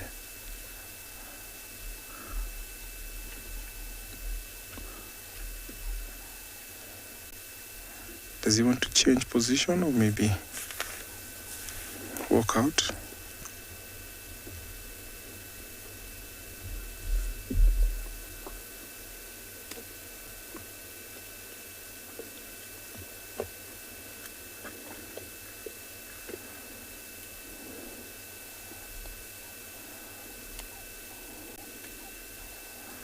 A little ear scratch.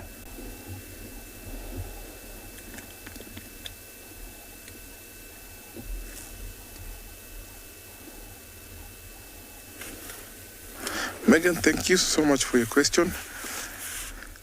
They can live up to 26 years.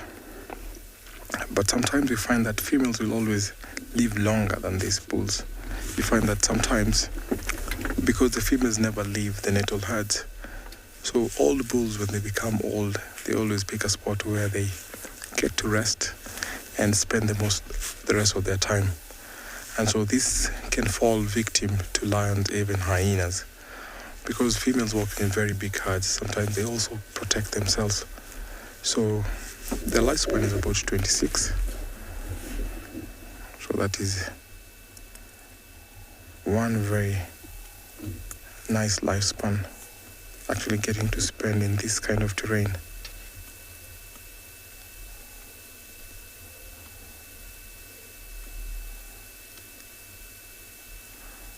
He looks like he wants to join his friend.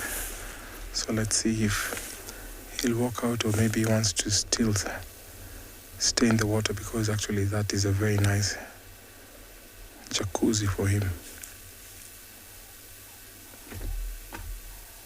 Yes.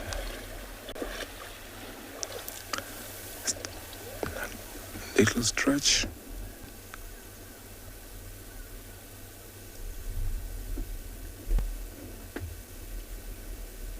You don't want to be left alone in this water, because this place is full of lions.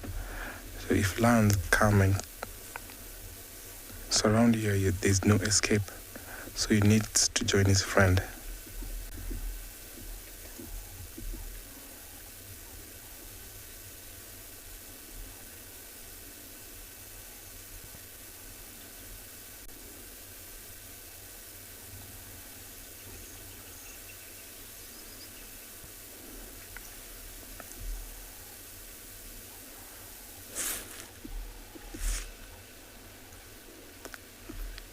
What a very nice sighting here, watching this old buffalo bull in this water. So as he's contemplating whether to join his friend or maybe stay there, let me take you over to another live location.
Look at that tongue.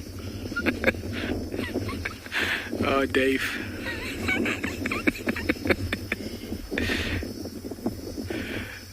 You can see they're still breathing very, very heavily. I mean, the one is still trying to catch his breath there. So, yeah, it took a lot of effort.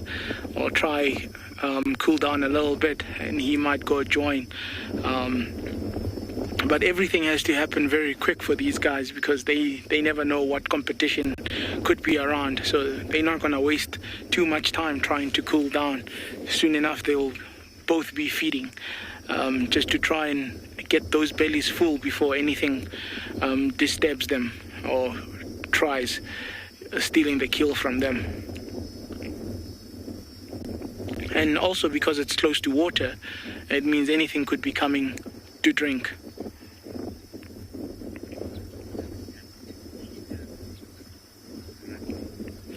Actually, what type of habitat do cheetah prefer?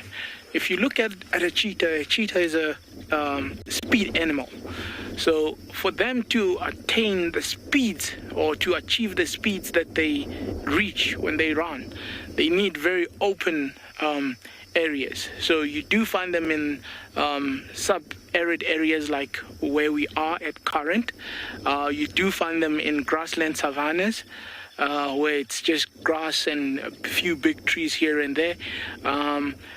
Bushveld savanna, where it's a little bit too thick, they struggle a little bit, but they need plains also to thrive well. So just that they can catch or reach those speeds and to be able to hunt. So a bit of cover for them to do that, but open enough to actually attain those speeds. Because you can imagine if it's such a shrubby area, then they will struggle to reach those speeds, and it's the only thing they rely on to actually catch prey or else run from threat. So they need a little bit of visibility, a little bit of space for those kind of movements and agility, if I can call it that. So that's where you find your cheetahs. Which basically would cover most of Africa, but I don't see them being in very thick areas. So a very good question about where you do find them. And obviously, being cheetahs, they can't climb, so they'll always be terrestrial, unlike the leopard, which some people still confuse with, that can go up a tree. Debbie, are they still with the female and cubs? It looks like the female and cubs have actually moved off a little bit. And this could be another attempt that they try lure the female in, especially with resources like food and water in proximity. So it's quite a smart move for these boys to have done what they've done, catching prey after they were pursuing a female like that. So it could be a way to try and invite her back to come feed, which would actually be a very interesting interaction to see what would happen. Would they even allow that female to come and feed, or even those cubs? So yeah, that for its own to unfold would be a very intricate and mysterious interaction. And like it always is in the bush, you never know what's going to unfold next or what's going to happen next. So we will scan the area again and make a loop around and see if the female and the cubs have gone too far off, or they still in the vicinity, and what else could come into the picture here. I mean, there's things like jackals, there's things like hyenas. This could be really, really interesting by the end of the day, or when the sun just starts going down. So while we do that, we'll send you off to another location.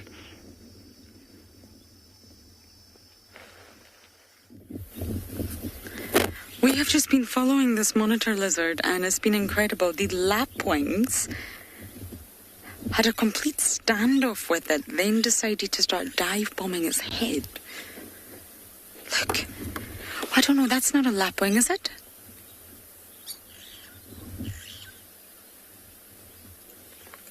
Wow. Lots of unhappy birds here.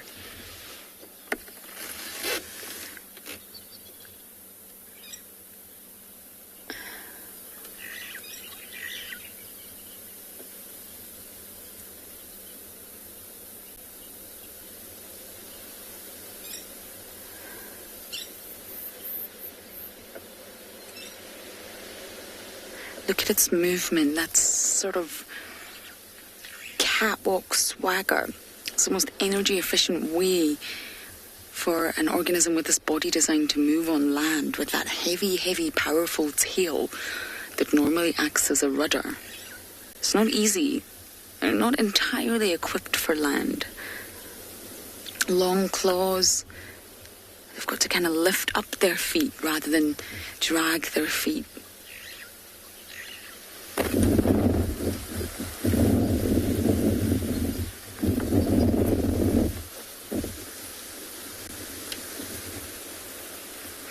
Elissa, that's a really good question, because a monitor lizard is obviously a reptile. And because they are ectothermic, that obviously means they control their body temperature through the environment. So whether it's too hot, they go in the shade. When it's too cold, they come out in the sun. It's very, very simple. And they don't use any type of internal regulation, if you like. So then they spend less time dealing with their temperature than mammals do, which means they need far less food. Does that make sense? Mammals, warm-blooded mammals, need to eat a lot, especially those that are hunting and using a lot of energy. Look at this lapwing. And because reptiles are not expending any energy on thermoregulation or maintaining their own body temperature through metabolic processes, they eat far less. So you'll find that depending on the season, reptiles really don't need to eat every day. Now they can. Summer offers a lot of opportunities for reptiles to get bigger and stronger, ready for reproducing if you're a female, ready for mating if you're a male. But reptiles need to eat far less than the likes of mammals or any warm-blooded animal. Oh, look at that.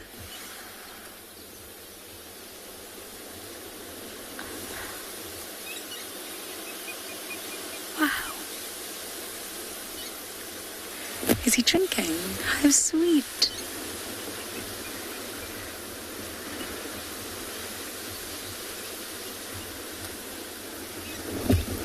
Sassy Cassie generally know if they've got enough energy, and especially in summer when it's warm, they'll be solar powered, then they walk far greater distances. But they have small territories, so generally speaking they don't. And all in all, reptiles really don't move great distances. Even snakes, even terrapins, because of their sort of biology, because they're ectothermic and because they don't generate as much energy. The only ones that do travel great distances are, of course, your sea turtles. That's sort of an exception to the rule. But, you know, even a thick cloud passing over the sun can actually greatly affect small reptiles. That's how heavily reliant they are on the ambient temperature and the sun. A cloud would really, really affect their thermoregulation. And of course, sensitivity to the environment means that climate change will pose a huge risk for reptiles. And it's slightly worrying. There's a paper that actually estimates 20%, a fifth of all lizard species could go extinct by 2080. And I know we think that's really far away, but it's actually not that far away. You know, we're almost in 2021, so that's worrying. And they say that even if we could completely halt global warming tomorrow, which is obviously not going to happen, they still say that 6% of lizard species are doomed to extinction, which is very, very sad. And that's all due to greenhouse gases that are obviously in the atmosphere. And I'm sure the lizard in Mexico, Mexico's blue spiny lizard, has actually almost been driven to extinction. That's very sad.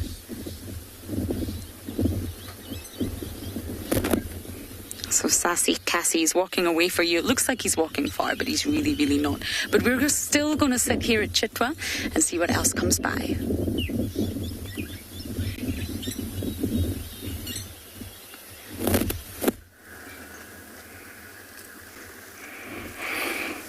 Well, I found my lions, and they are lying on, most of them, but a few are standing up. That is Olalashe. Sorry, Kijana. Pardon me. That is Kijana, one of the main dominant males of the Olololo pride. And today, we have more females than usual. I've seen Olalashe somewhere else with one female, and then here I have 4 females and Kijana. So it means the pride is coming back together. More and more females are showing up, which is very good news. Yeah, lions in the wild live for 15 years and about 20 in captivity. These guys need to eat almost every other day, because whatever is available is not enough to keep them going for more days. So for example, a zebra weighs 300 kilos. Each male will eat about 30 to 40 kilos, so it's not enough for 5. So they will need to eat for about every other day to sustain their health and their size. But if they kill something like a buffalo, they can go for much longer. So these guys need to eat almost every other day. Well, in their territory, it's a prime estate. It's a prime territory with a few watering holes and marshes, essential and, good for a good, healthy territory. So there's no shortage of hippo and big game like buffalo and zebra. This is the collared lioness.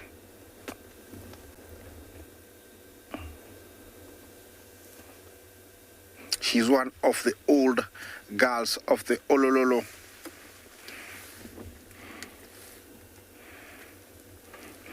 Rosaline, how many lions are in a pride?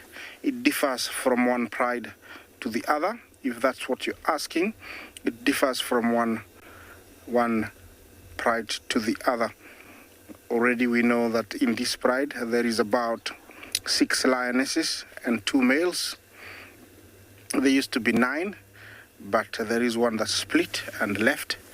So there's actually 3 that's split and left. So it depends on the area. You can find lots of lionesses, up to 9 and 5 males, but it differs from one area to the other. We cannot specify exactly how many lionesses and lions are in a pride. It looks like they're waking up. It's quite cool and nice, so they will be waking up to, maybe pinpoint where their next meal will come from. Well, anyway, I think this is my spot that I'm gonna stay for a little bit. So let's take you to another location.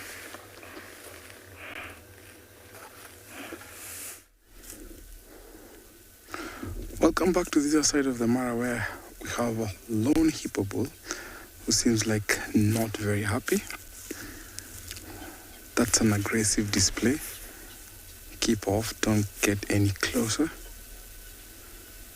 This is the same hippo bull that we always see in a mini pool. He's all covered in mud.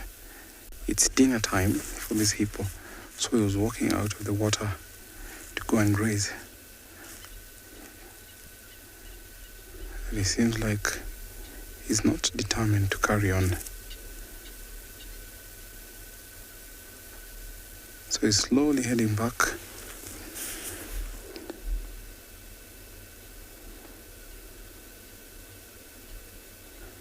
Look at the way he's looking at us.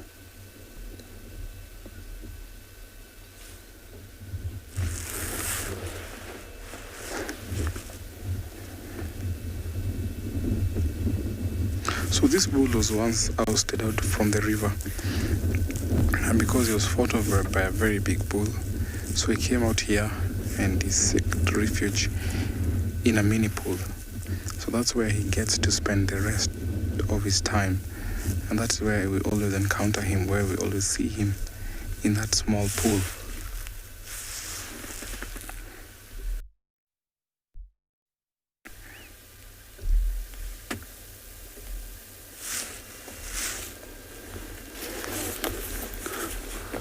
So he's trying to hide there while watching us. Look at him.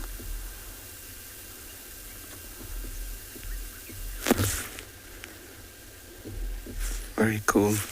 That's to show off that I'm not happy.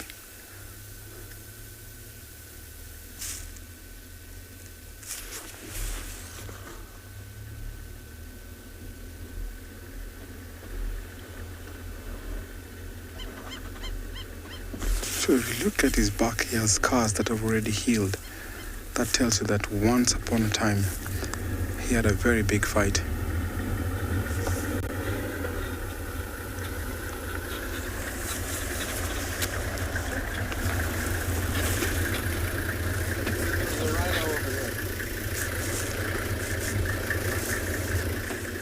very, very nice to see this kind of big bull.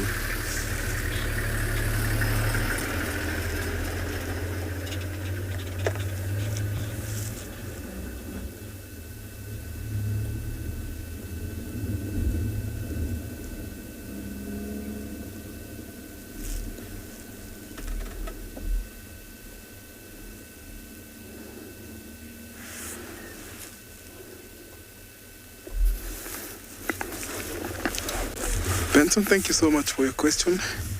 Hippos have about 42 teeth. So we find that sometimes they get to lose their teeth. So I would put them to be about 42.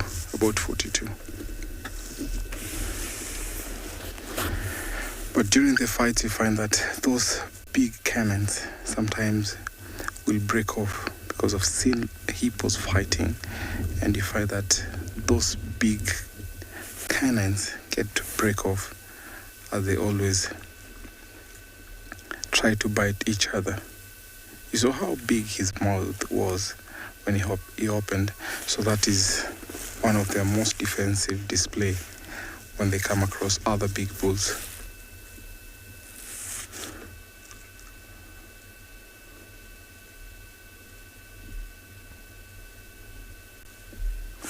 Liam, thank you so much for your question. I think I'll put him to be about 9 to 10 because you can tell how he's slowing his pace, and once that these bulls get to be old, they always get to be a very big fight amongst the bulls in the water.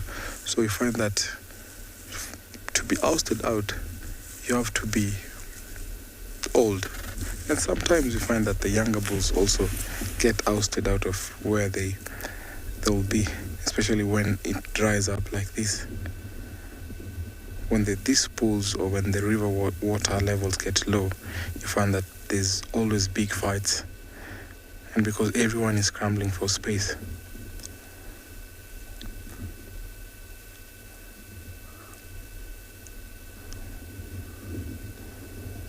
So we always give space to this kind of big game, and he saw that he had plenty of space to either head to where he wanted or head back to where he came from. So as he head back, I'm sure he'll still come back and go and graze. I'll take you over to another live location.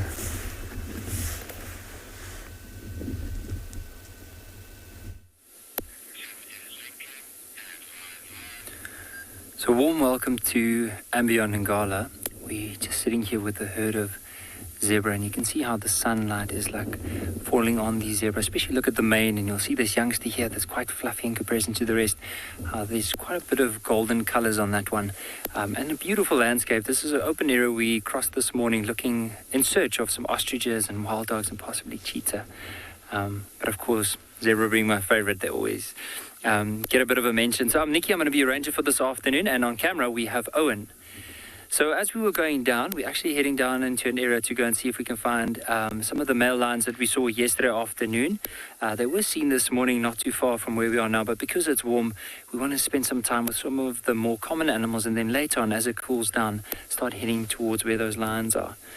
But beautiful colors with these zebras, and also there's a Wildebeest here as well.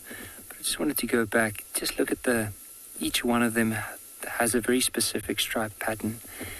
And I just enjoyed like the tall grass with the sun, the angle on it. And also just seeing the interaction between the different zebra. You can see there was a stallion earlier on that was pushing one of the younger stallions out. And then of course just bringing all the females back together again. Look at how it's just pricked at the ears. It's just probably scanning because they've been feeding all the way from the left to the right here. So maybe just checking to make sure there's no other dangers around in the area.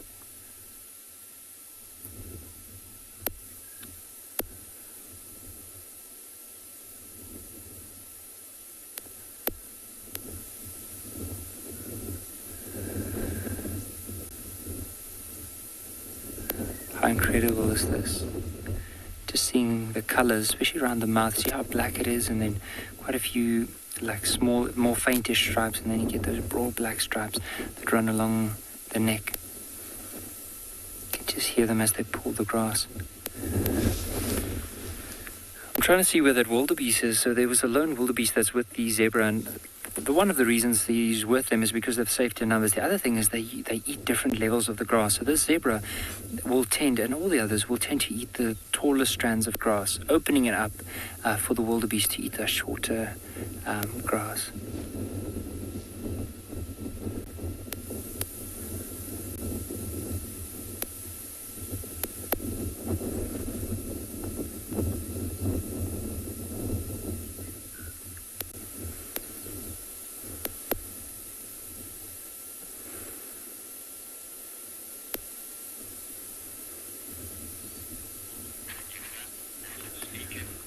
Which is incredible. We'll wait for the zebra to just move in behind the bush, and then we'll probably carry on with our drive.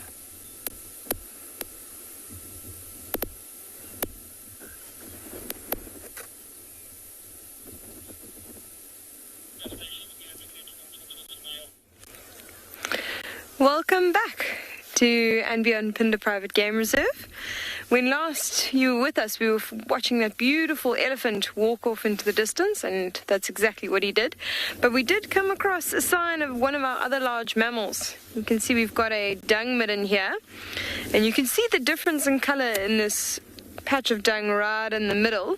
And it's very dark in color. You can see it's very fresh. So actually the territorial male has just come and dropped his dung, and it's brought in a whole lot of visitors. You can see all these dung beetles that are busy trying to fight over these balls. And what's quite interesting is the size of the balls and the behavior of these dung beetles. Now these large purple ones here, these are large copper dung beetles.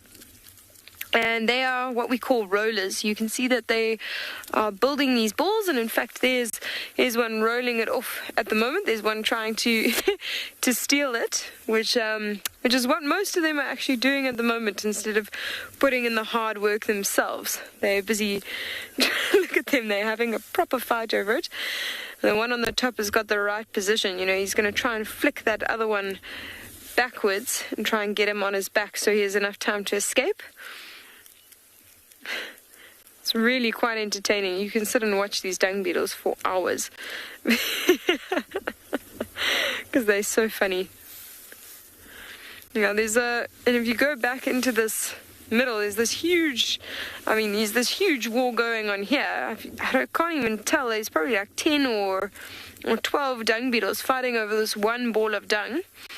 And we can see why. It's a massive ball, you know, would attract females. The main goal of these balls of dung is actually, they're called a brood dung ball.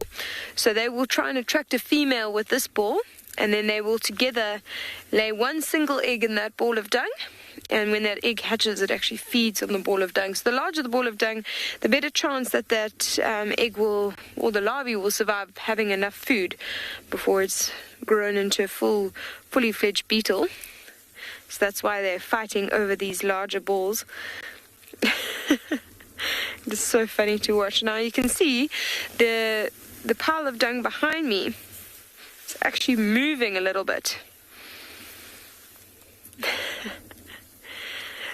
Sky Doogie, exactly. Dung beetle battle indeed. In fact, I don't remember actually seeing this many dung beetle going after one single ball before. You often see a few, but this is what kind of drew our attention when we drove past. We were like, geez, that's so interesting. Look at how many there are and how they're fighting over single balls. It's quite funny to watch. And we have a look down at this side. You can see that the dung itself is actually moving. You can see it heaving up, you know, as we sort of looking at it. It's kind of growing up, and what's happening is it's these same large copper dung beetles just going under and trying to pull some of this dung out. They're actually probably making the ball underneath there. You might see some of them pull this ball out, having a hidden one, and try and get it away from all this this anarchy that's going on. You can see one's climbing out. Now, there are some type of species of dung beetle that are called tunnelers. And instead of rolling these balls of dung away from the site of the dung itself, they'll actually rather tunnel down right underneath the dung where they find them, which obviously is, you know, sort of a more efficient use of their energy. They don't have to walk so far. These poor guys have to first keep away all the other dung beetle trying to find, steal their balls of dung. And then they have to roll it until they find a soft patch of dung, which you can imagine can be incredibly difficult. I mean, just this area around us has got very compacted soil, so it's going to probably be a while until they manage to find some soft earth that they can effectively dig down. And even with these big balls of dung, they're going to have to dig quite deep, these holes quite deep, to manage to bury those balls of dung. Oh, so I think what we'll do is we're going to leave these little dung beetles to their battles, and we're going to go and see what else we can find. We've been looking for some prides of lions in the area. There's one pride that stays around this side that hasn't been seen for a few days, so hopefully we get to find them.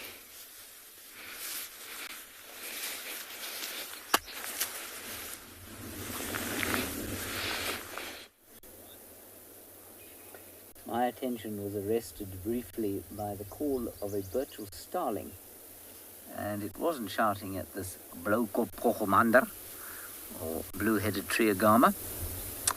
It was shouting, I think, at a little flock of green wood hoopoes, and I suspect they were fighting over nesting sites, because they are both tree hole nesters. Either that, or there is also a snake or something in the tree in addition to the Blokopkochomandar. Now, I don't know where you are from in the world, but I would humbly suggest that you should try and say the word Blokopkochomandar, because it'll make you feel good in your heart to say the word Blokopkochomandar. Is that correct, Niels? Blokopkochomandar. One word or two? It's two words. Blokopkochomandar. Anyway, what we're going to do is just drift slowly. No, in fact, we're not. I think we're going to lose signal. So let's go into this tree here, where there are a whole lot of those green wood hoopoes, probably seeking out potential nesting sites and maybe little things to eat. You can see one kind of on the right-hand side there, Niels, on the branches that go up towards the right. Naturally, that one's moved. Just zoom around on the tree there. You should pick up the flock. There are about 6 of them in there, knocking about the place. Up towards the right, there we go. Yes, no, not yet. Keep going right. There's one on the far right of the tree now. Up a bit. Yeah, he's in there. There we go. You got him. Naturally, he's gone and silhouetted himself against the sky. Anyway, he's in a torchwood tree. And that's them you can hear talking. As many of you will know that they are called the Shlegabafazi, or the Laughing Women. I personally have never heard a woman or any other human being laugh like a Shlegabafazi, but there it is. The Laughing Woman or Green Wood Hoopoo.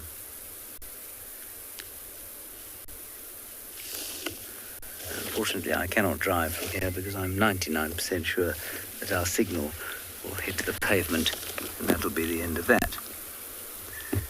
So I shall just be quiet, and you will go somewhere else, and then I shall move on.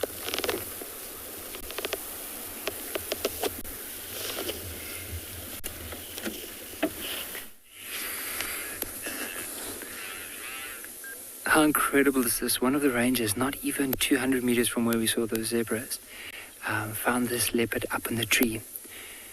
Now, just the way that he's like panting quite heavily tells us that it's probably like just quite warm for him. And so that's why he moved up in the tree. There is a slight breeze blowing. He's in the shade. But I want you to have a look at the color of this leopard's eyes, like this very light bluish color.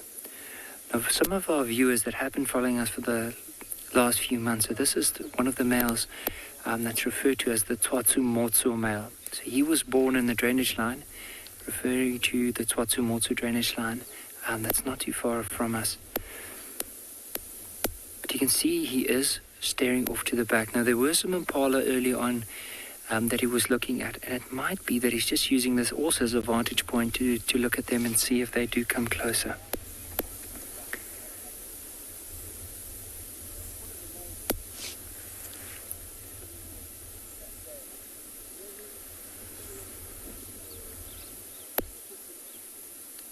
See the leaves moving in the background.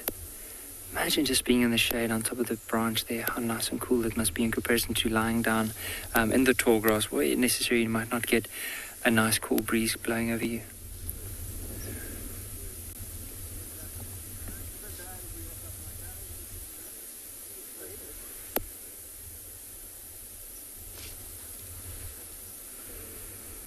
But it is a beautiful animal. Just notice the spot pattern.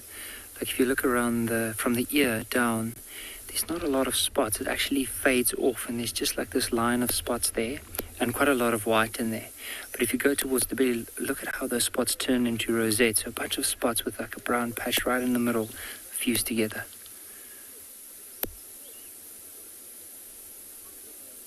See how he's turning around the whole time? I wonder maybe if it is the impala that he was looking at, or maybe there's some franklins or something small that's moving in the tall grass. And he's just probably putting in a bit of time to investigate and see what it is.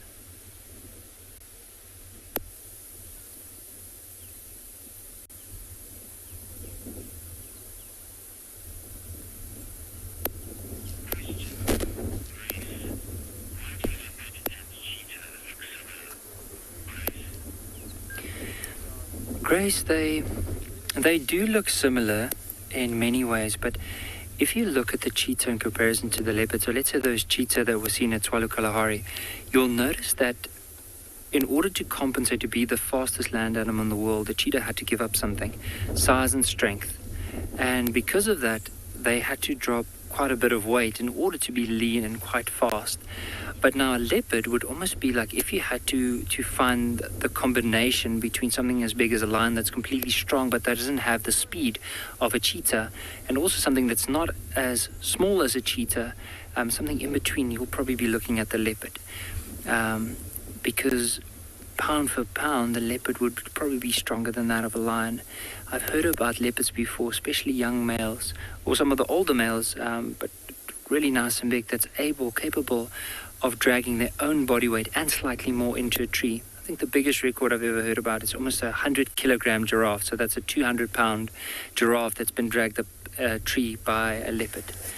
And I've also seen them dragging young zebra foals up in the trees, young buffaloes, calves. So they are incredibly strong animals.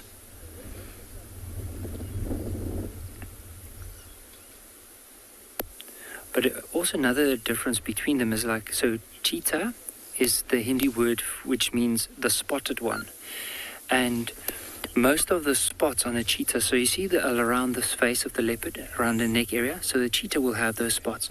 And where the eyes are, the cheetah will have tear marks, those black marks that run along the eye, because they are more equipped to hunt in the day, where leopards could hunt in the day, but they do prefer hunting at night as well, because sometimes the chances are just that much better for them because they can see better than their prey.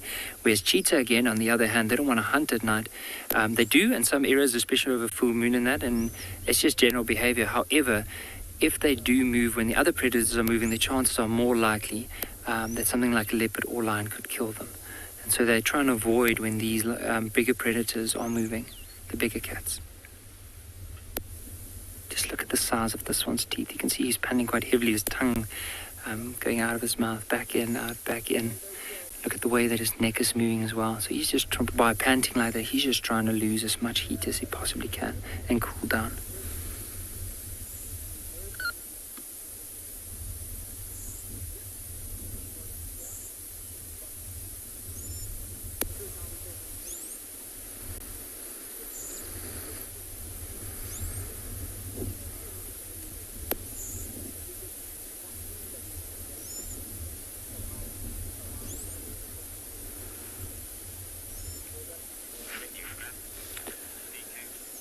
But I'm definitely myself and Owen are going to stay here for the next little while and see if this leopard's going to stay or if eventually it's going to carry on and see if there's any hunting opportunity.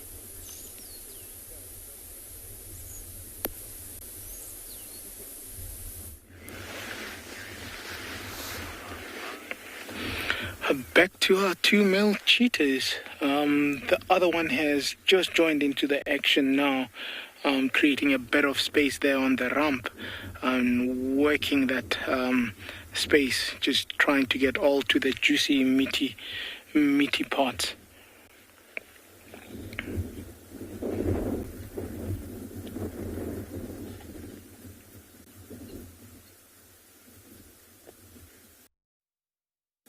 You can see how quickly they're trying to gobble.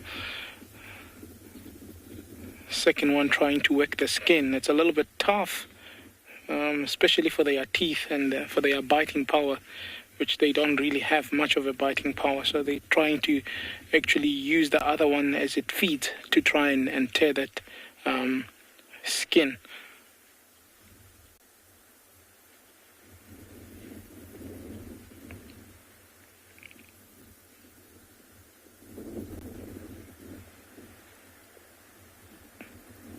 Yep, just got a gap in there.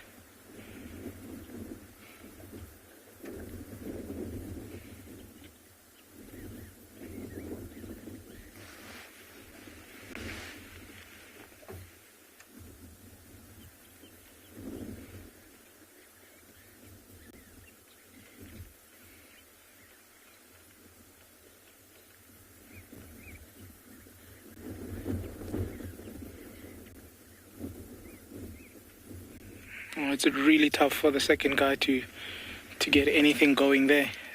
Just trying to work that bit of skin there.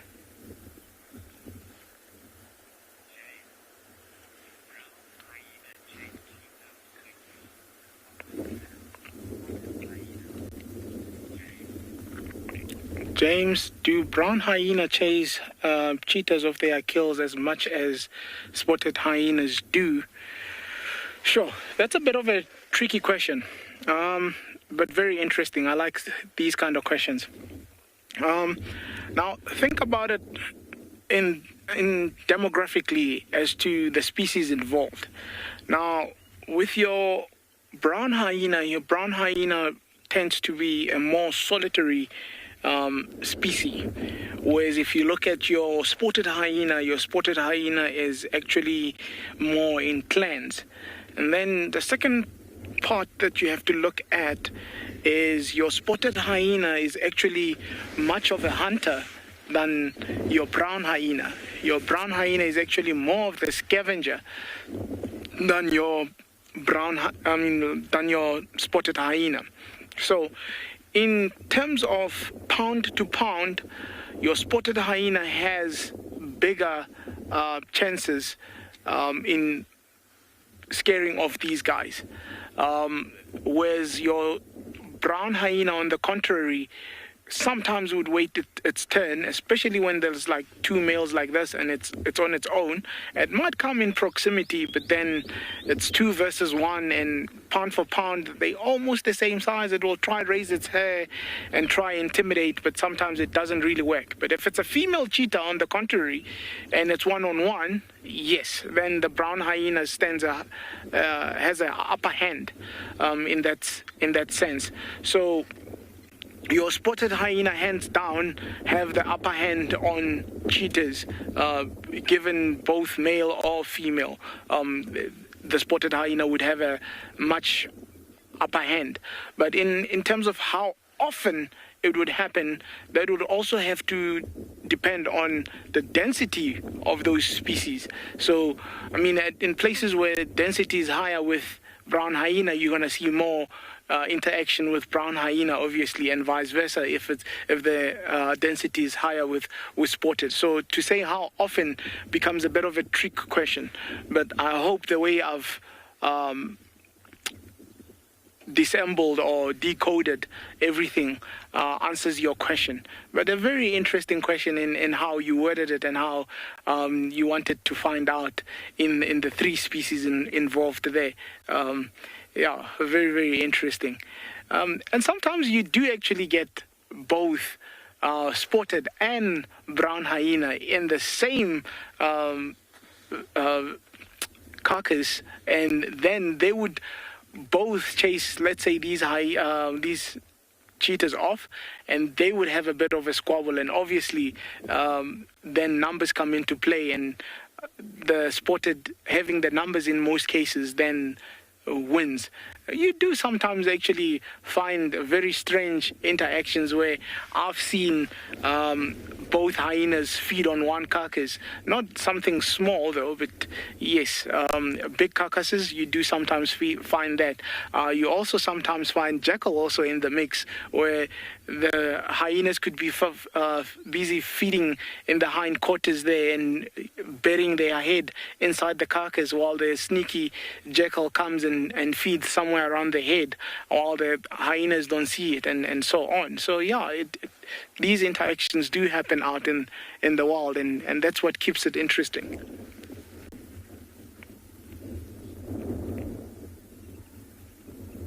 Looks like these two boys have now made big gap for them to actually get to feed in unison there. So let's see how far they can go with this carcass.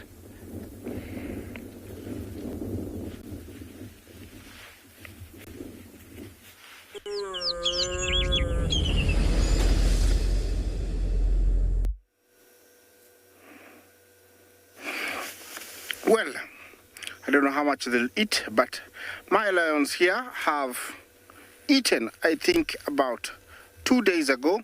They are still very well fed, but definitely looks like one of the females was very interested in a toppy that was far away. It means they will need to eat either tonight or tomorrow. Like I said, a big pride like this needs to eat almost every day, because most of the game available cannot fully satisfy their bellies. Lions can eat every day if a meal is available. They accumulate a lot of fat, so in lean times they can go for longer without eating. And you know, in the very bad times, in a really like bad times, the lions would go up to around 10 to 14 days without eating. A lion that hasn't eaten for 14 days looks very skinny and scrawny. Actually, it is a very sad look to look at, because it is just bones and skin, and you don't want to look at a lion that hasn't eaten for those days. So they do deteriorate very fast if they don't have a meal. So that's why they need to eat almost every other day. Well, for this pride, they don't have an issue, because even if the big, the small game disappears completely, they will be able to gang up and go for something like a big buffalo, which is not easy, but because there are many, they are able to hunt.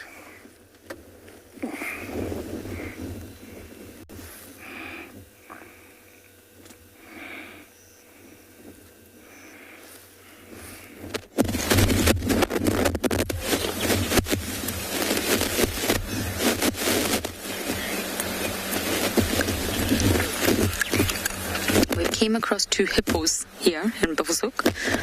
Oh no, wait. Can you zoom in closer? What kind of hippos are they? Oh, it's a hyena, you say? A spotted hyena. Wow, I don't know what you guys look like. No, I don't. Now I do. Like 2 big hippos, having the best time in this heat. I am only teasing. I'm just a little bit bitter that I don't see the Djuma clan anymore. And I think I know why. By the time we start our safari at 5:30 in the morning, it's already 100 degrees Celsius. It's already so hot. I think the hyenas, the spotted hyenas here, at least in the Lowveld, have shifted a little bit to be slightly more nocturnal. Many organisms do that. Even in Tswalu, you won't really see pangolins or aardvarks anymore. They've gone completely nocturnal due to the change in season. And hyenas are always nocturnal, but I think that's why we're not seeing any activity at the den. It's too hot. It's far too hot. So they're active all night. The cubs will play all night, and I think in the morning they're inside that lovely termite mound. That's my theory. Because I check every single morning without fail. Every afternoon without fail. And no one's ever home. Now, you're having a drink and a bath at the same time. That's practical. I hope you're not doing the toilet in there. Now, in terms of IDs, I'm really not sure. Perfect ears. Young looking, clearly listening to me, but I'd need this hyena to stand up. We're at quite a distance. And the other one, we've only got a bum visual. If any of you guys can ID, please send it on in. I'm sure you've got a much bigger screen to look at than I have. And we're at the site where we had Nsele this morning, and I'm wondering if these hyenas, are here because they're following leopards, as they do all day, every day. And of course, they're absolutely loving this pan. This is called Cheetah pan.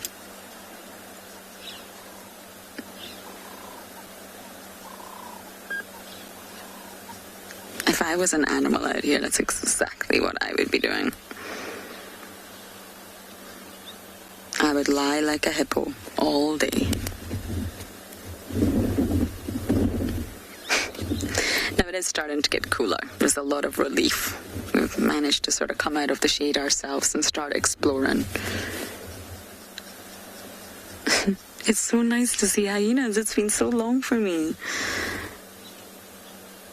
This one's sleepy. Wants to put his head down but can't. You put your head down, you're going to get a face full of water.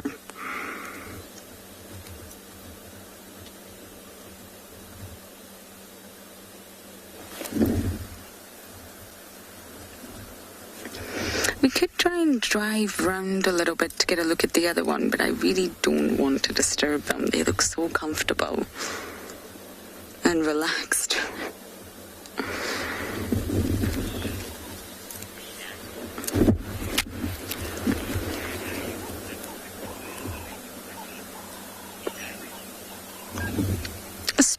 Every organism's territory has to contain water. Even if you're not territorial, you need water. So yes, hyenas' territories will encompass water, absolutely. And of course, in winter, normally Galagopan is a sort of center point. It's the core area for a lot of predators' territories. If they are territorial, of course, wild dogs are not. They have core areas, primary area, secondary area, tertiary areas. A territory is not just simply an area. They utilize it differently depending on resources. So spas, absolutely, it must contain water. But in summer, water is so plentiful. Really, they can go anywhere, and there'll be a pan just like this one, or even a small puddle that has water for them. Oh, we're getting a look. Who are you? Let me see your ears.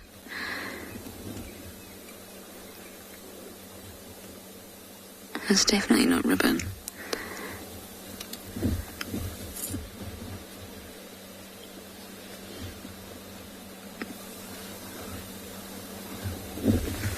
I don't know. Oh, someone else is coming to join the party. It's a busy watering hole. You better be careful, tortoise. There's 2 hyenas there.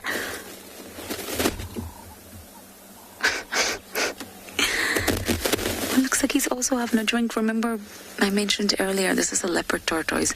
They're not aquatic. They're not built for water, so this one's just having a drink.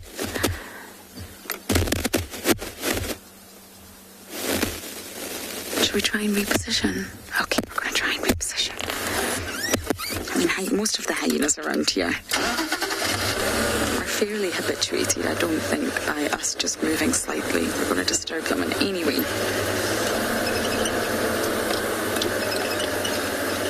Can we join this party, please? This is like a lot of my favourite animals all in one area. The tortoise, I'm afraid, has decided, or maybe he spotted the spotted hyenas. And he thought, actually moving really quickly for a tortoise.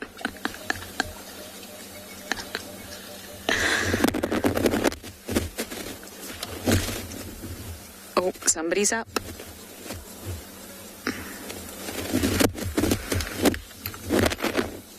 Well, I can tell you who that is immediately. Oh no, don't. Please don't. Swazi. Swazi, please don't. Oh dear. Oh dear.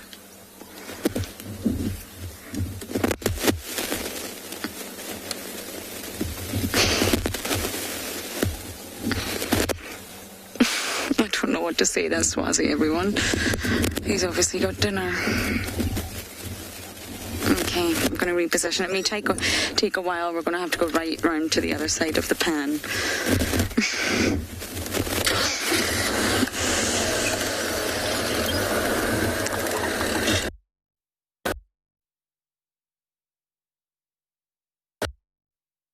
Okay, well, we are going to go around and watch Swazi eat.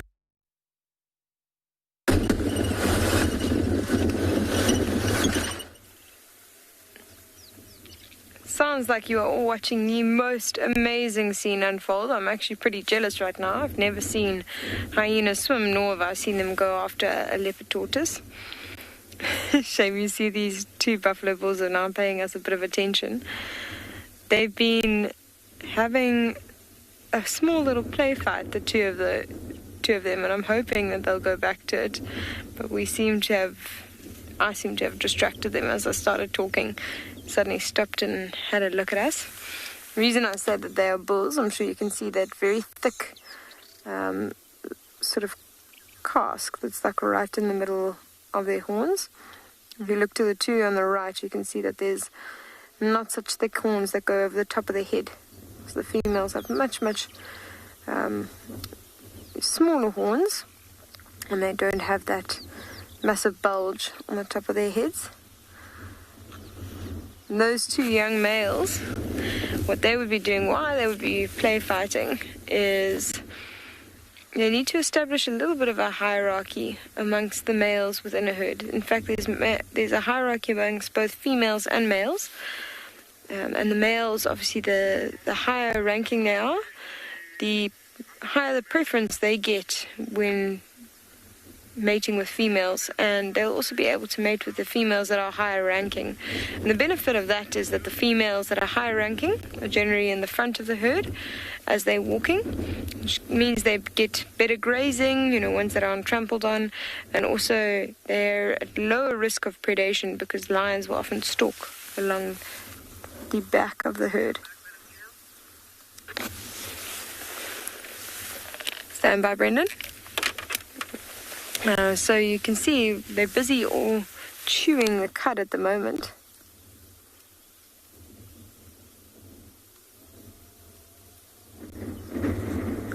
But Blaine's asking if buffalo jaws only rotate one way, and that's a incredibly good question. I'm actually not entirely sure. I've never really thought about it.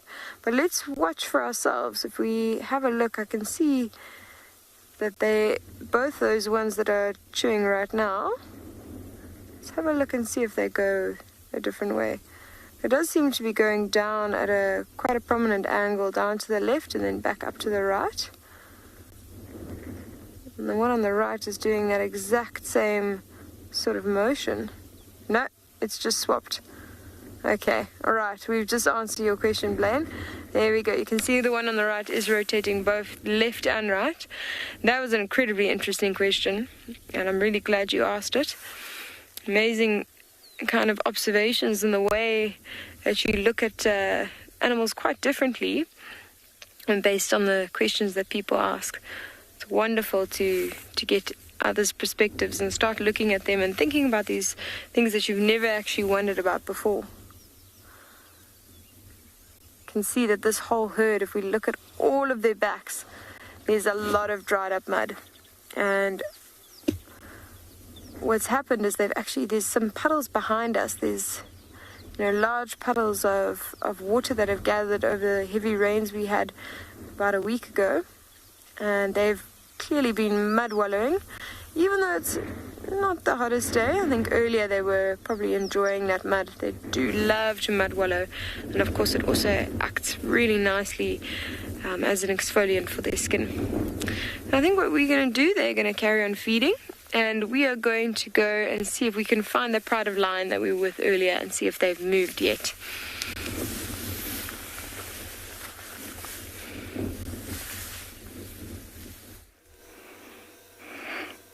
Well, they have moved a little bit. The lions, looks like they're getting ready to get out there. They stretched their feet. They roared a little bit, and now looks like they're back to resting. That is what they do best. By the looks, all the females that I know are here, and it is nice to see all of them together. That looks like it is Bahati's mother. I can see that her nipples are being suckled, and we might be lucky that Bahati is still alive.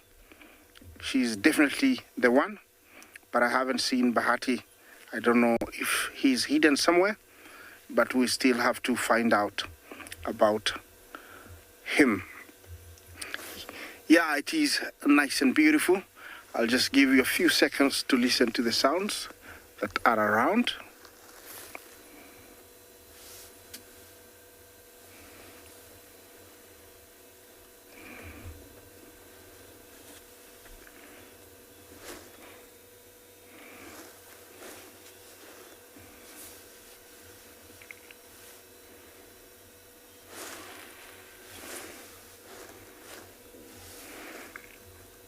Well, there's no many sounds that I can hear. Birds have gone to rest. It is that time that they go to rest. So nice to see them out, resting like this, ready maybe to go for a hunt.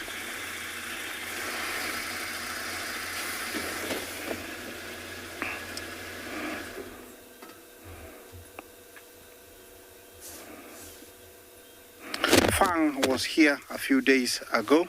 This is where they had a conflict, and he left. I haven't seen him, and he left with 2 females. I hope they will be joining the pride, because it seemed they did have an agreement that he became part of this pride.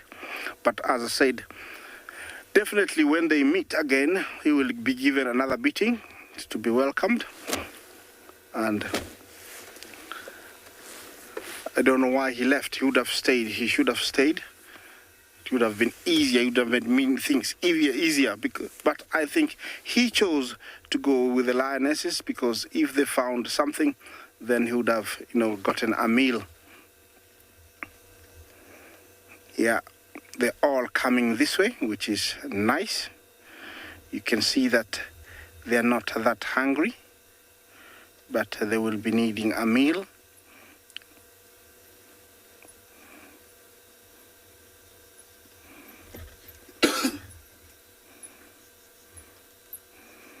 Yeah, saying hello to everybody. This is normal for them just before they go out hunting.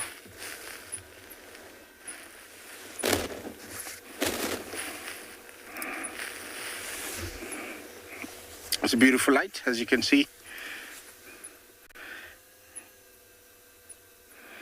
Very well fed, very healthy. Remember to talk to us, #WildEarth. Questions and comments are very, very welcome.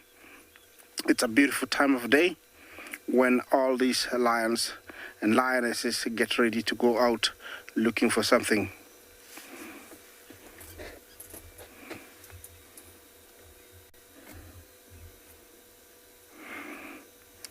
Alex, how many cubs can lionesses have at one time? 4. They can have 4 cubs at a time, but I've come to realize that fully grown or experienced lionesses give 4. New mothers give birth to around 2, experienced one around 4. Alex? Yeah, looks like they're not resting anymore. Anytime they might start going to look for something, which is going to be great before the rain hits us. Definitely, you can get they're getting restless. Yeah, this facing us coming this way, that is Bahati's mother.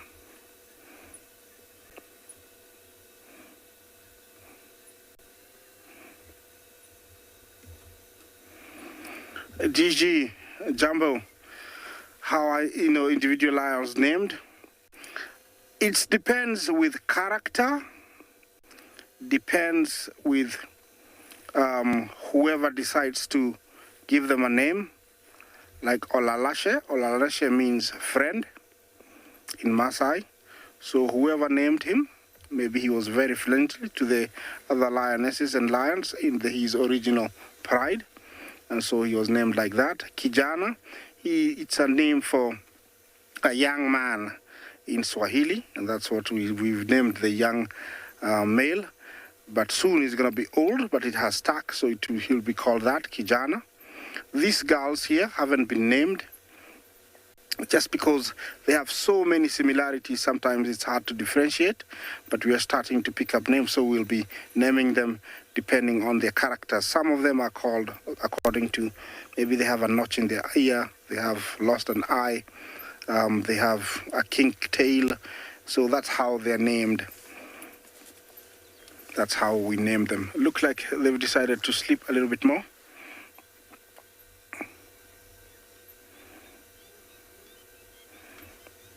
You can hear the birds at a distance.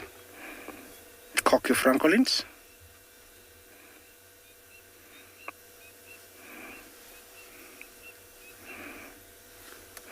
Well, I know these are beautiful sight, but there's many other things we need to show you, so let's take you to another live location.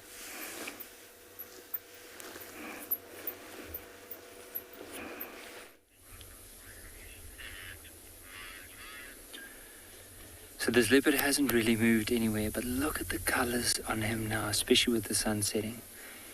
And it's quite amazing that especially with leopards, the way and how comfortable they can make any branch look, like the way they would lie down in the branch. Early on, he actually positioned both his left and right feet on each side, and then the left side, and he folded himself over that branch, and it looks so comfortable.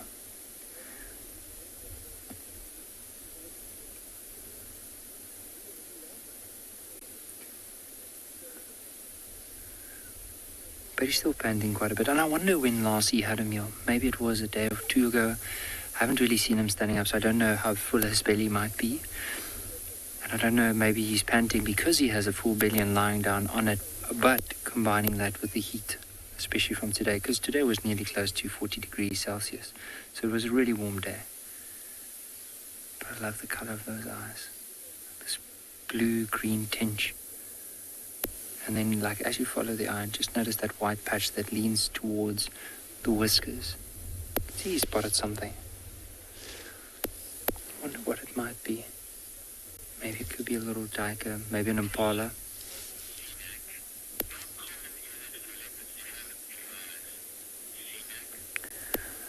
So, it's quite I won't say a very common thing, but you do find quite a bit of them. Sometimes they do have more of a yellow eyes. Now this young male, his dad also has quite blue eyes, but his dad is the one that is missing half his ear. And I mean, if you just look at him, I don't know if the color of his eyes might change later on, more of a bit of more green or maybe more blue, or if it's going to stay like this. But he's only now close to 3 years old. And I mean, for him to be in the prime will probably be around 6.5, maybe 7 years. So imagine still the amount that he needs to grow. And he's already looking like a big leopard. Look at the size of that right paw that's hanging down from the tree. I mean, that's a decent size. See how it starts off as spots, and as you go up, it starts becoming a rosette. So a rosette is basically just a bunch of spots that looks like they're fused together with that brown patch in the middle.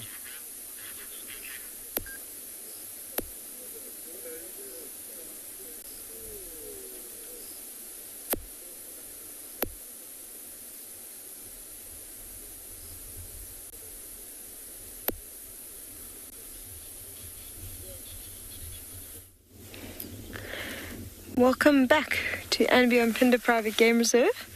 As you can see, we've been very lucky and we found a black rhino just after we left that herd of buffalo.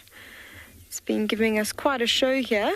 Just as we came live, we saw it actually dropping its dung and doing its territorial scent mark.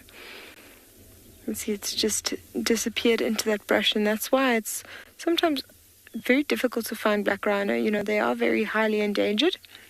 There's about 5,500 left in the world. But also they love this sort of terrain, you know, these low-lying bushes. Oh, yes, come on, come a bit closer. They love these low-lying bushes, so sometimes they can just be, you know, 30 or 40 meters off the road. You won't be able to see them. I'm so lucky to be getting such a good view of this one. And also, he's quite a relaxed black rhino. You know, generally speaking, they are a bit more nervous of vehicles. So they do tend to turn tail and run when they see you. And this one's been really lovely and relaxed. It is an individual sort of thing. As they become more used to vehicles and as they see us as a non-threatening species that's just sort of sitting there watching them, they know that we're nothing to fear. So it does take a bit of time, and some just are less nervous than others.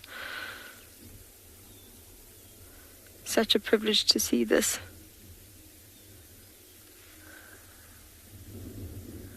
I'm going to try and drive a little bit more forward and see if we can get a bit of a better view through the gap. I see it's a little bit of a slope. So we are going to just drive up there, and I think maybe being eye level we might get a better view. Sorry for my slouch position. I was trying to duck down as I was walking in front of the vehicle a little bit earlier, so you could all have the best view possible.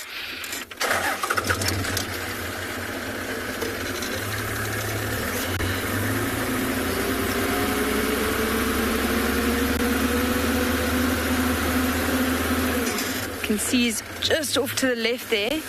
He's slowly walking away from us.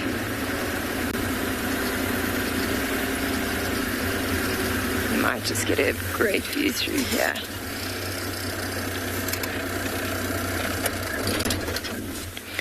Now, the trick is with black rhino, there's a few ways to tell them apart from our white rhino.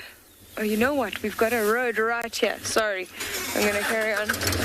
Didn't even realize that we had a junction. Just gonna go into this road. You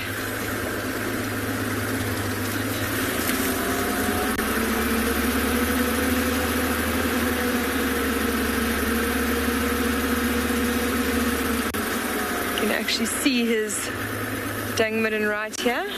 Look at this.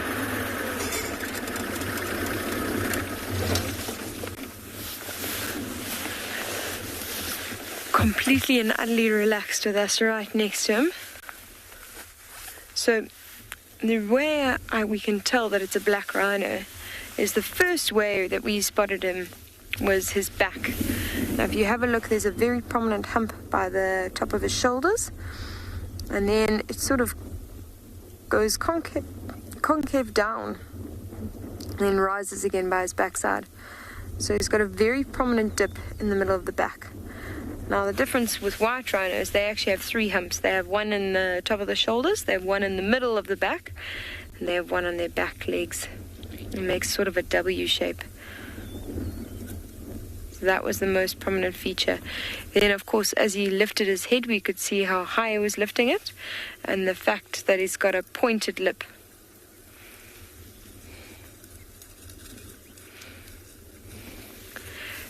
Stuck in bed, we do try and limit the sort of associations that rhino have. Oh, listen to that. Actually pushing down that bush to feed on it. Amazing. So we try and limit the negative sort of interactions that we have with rhinos, or the way they view humans after that. And it's simple things like we have to use a helicopter, where we dart them from the helicopter. There's a few reasons why. One is that we need to actually chase them into an open area for their safety and also for ease of getting to them while we work on them. So we'll try and, because you can imagine if they fall in one of these bushes, it just takes one sharp stump and it could actually do a serious amount of damage to a rhino. So we have to chase them into the open areas, but also we dart them from the helicopter so that they never have a negative association with the vehicles.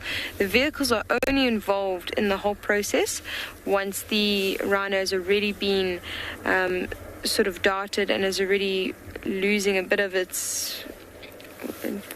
bit of its senses, it's really getting very sleepy. That's when the vehicles will rush in. So they don't react differently to us.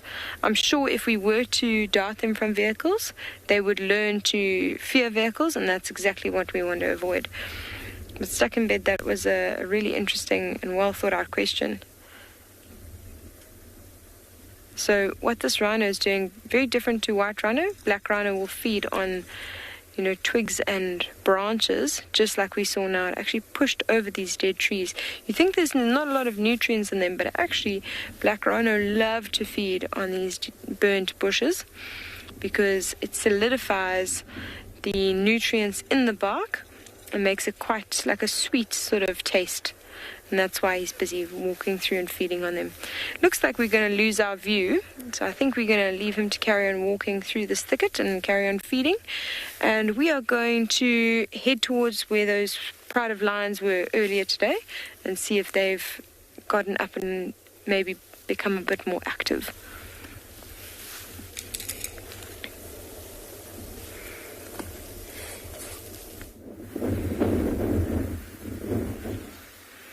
Wow, these boys have come a long way. Almost the whole rump gone there.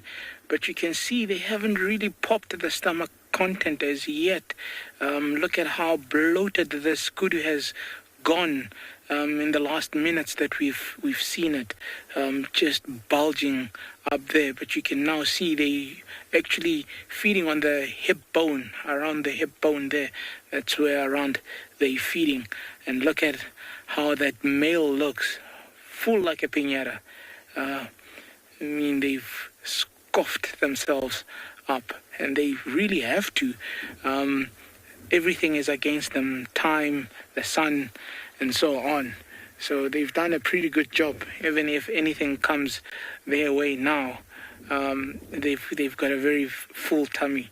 There's plenty meat still left there. Wow.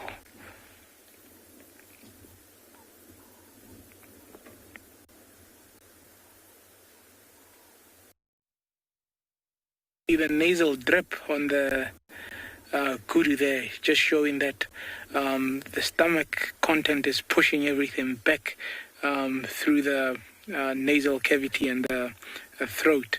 Nothing has been punctured there. It's all the pressure.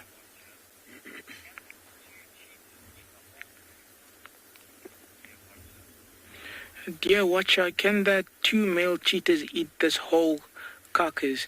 It's probably a little bit bigger than what they would actually be able to take down or finish. So if there wasn't competition, it would last them a couple of days. They would sit on it, feed, rest a little bit, and then come back, feed. But obviously with competition, that is not the case. they might, if they're lucky, have it until tomorrow. But once things like your jackals and your hyenas start being active as the sun goes down, they might catch a whiff of what is happening around here. And also bearing in mind the place that they've taken it down is around a watering hole. So all other competitors do come to water. So time and place is not really on their side with what they've done. But if else was in their favor, then probably it would last them a few days. But I don't think this would be the case here. I mean, you're looking at probably in one go, probably a cheetah would eat anything up to about 5 kilograms if I took a rough estimate.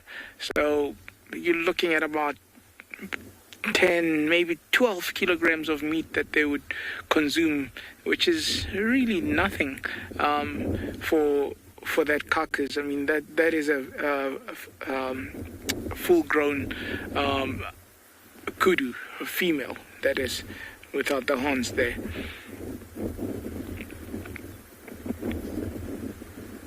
I mean, just look at the one rump that they've eaten and look at how full the two of them are. So that just gives you a rough estimate of how much more meat there's still left and how much more it would take them to try and eat. So yeah, let's still stick around and see. The sun is just about to start heading towards the horizon there, so it's gonna unveil other species. So let's see.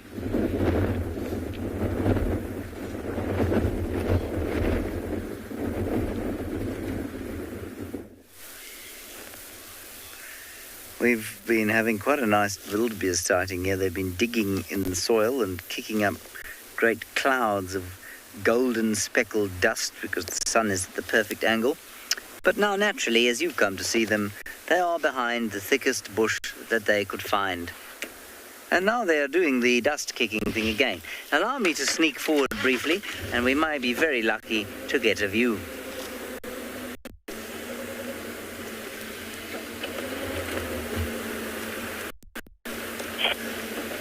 There we go.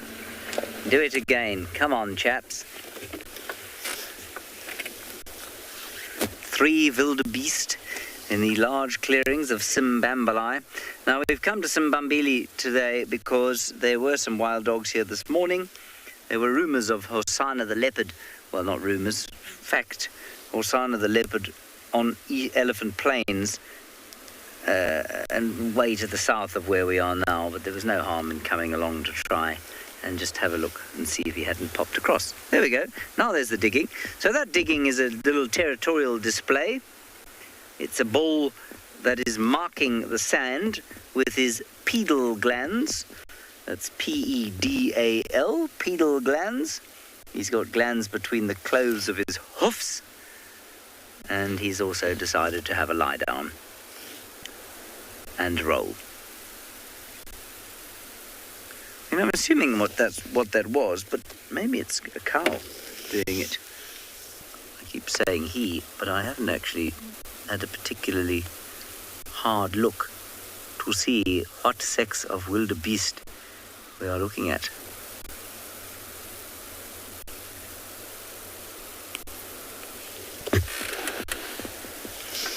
I still can't see. No, bull on the right, definitely. Might be a bull and his ladies, or it could be a little bachelor group. That was my initial thought. Yes, bull now with his backside to us. So I think it is a little bachelor group. And they're just enjoying the fact that this cold front that's coming in is cooling the atmosphere. And, as I said, the wind is tossing up great clouds of golden dust as the setting sun catches it. Very pretty.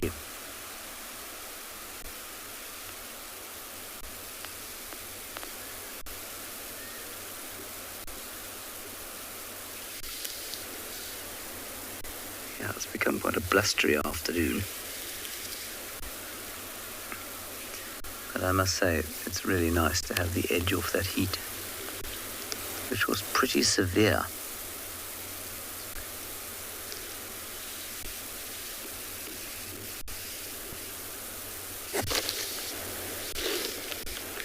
And I suspect that they will lurk out here for the remainder of the day and night, unless the wild dogs decide to make an emergence here. Oh, I'm afraid I didn't get that. There was a comment from Megan, and the comment that I heard was as follows. And I really don't think that that's what you said, Megan. I doubt you said. Let's see if we can have it again. Ah, right. Very good, Megan. Why the long faces? Well, you may well ask, Megan, why on earth would they have such long faces? I suppose it's got something to do with the fact that they are, well, much maligned in the wilderness, and so it gives them a hangdog expression.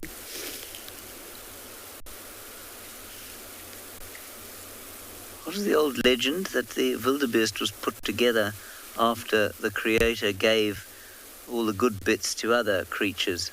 Was that the Warthog? No, I think it's the Wildebeest. And the body of a hyena, the tail of a horse, and the head of a... I don't know what its head is.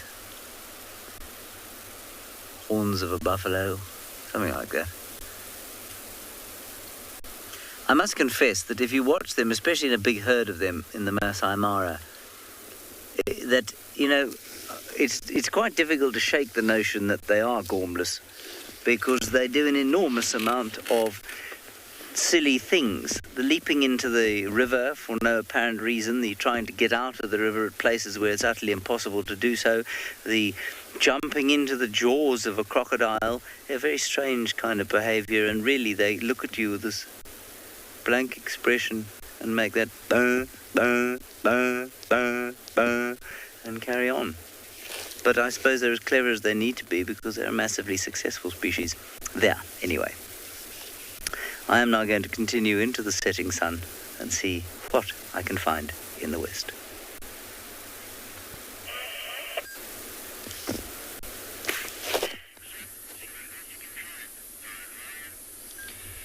So the sun is slowly starting to set now, but you can see he's made himself comfortable. He's positioned the one back leg over the branch, his tail is on the other side, and he's just leaning with his chin on the side of that branch. Luckily, he's not in that tree just off to the right of where he is, so that's a knob thorn. The one that he's lying down is a marula tree, so it's a lot softer. The one on the right has these small thorns. It basically forms like a bulge or knob on the tree, and then there's a small thorn on it. Now, often the bigger trees start to lose that, but still towards the smaller branches you'll find a lot of it. I think that's why he decided on this marula tree here, because of how horizontal that branch is. It's just a nice spot to lie down, nice vantage point, and a nice breeze there. Just look at also one thing that really stands out with this young male is look at the size of his whiskers. Imagine if he had to hunt, how he would use that as a ruler to make sure that he doesn't make too much noise, especially if he's trying to sneak up into closer to animals. Because like tigers, leopards are also solitary animals and they hunt mainly by themselves. And because of that, they rely heavily on camouflage and stealth in order to take down their prey.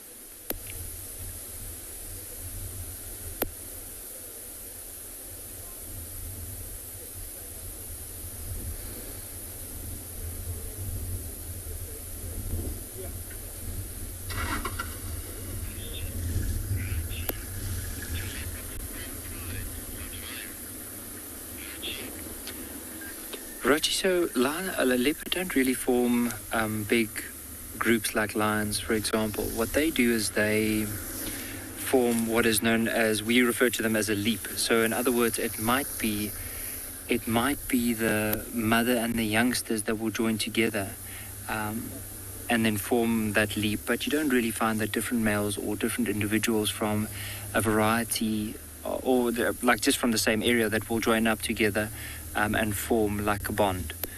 So it's very unheard of. I mean, it might have been recorded somewhere where either two brothers will stick together for a little bit, but once they start getting sexually mature, then that's when they start moving away from one another and go and establish their own territory, because the territory is mainly for mating purposes within an area.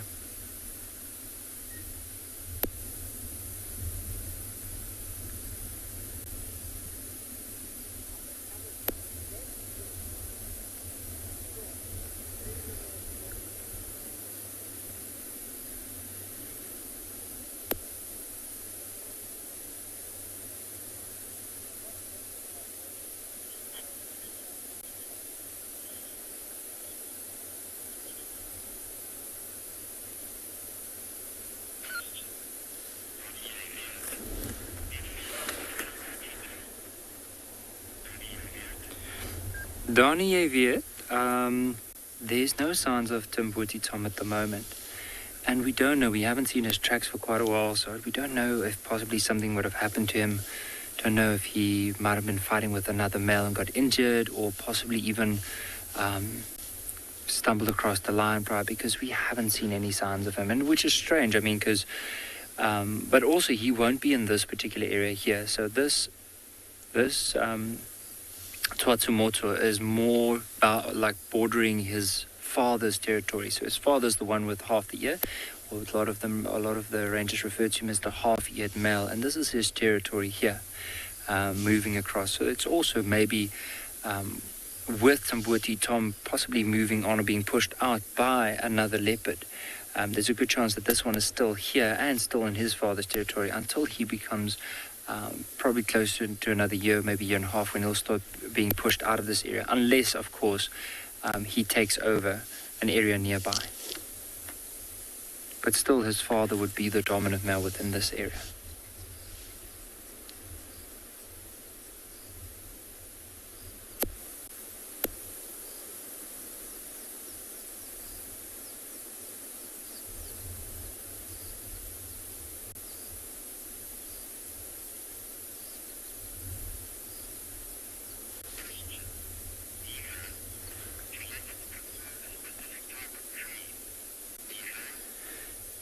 Now, with leopards, any particular tree they prefer that has a horizontal branch, so just a nice spot for them to be able to lie down.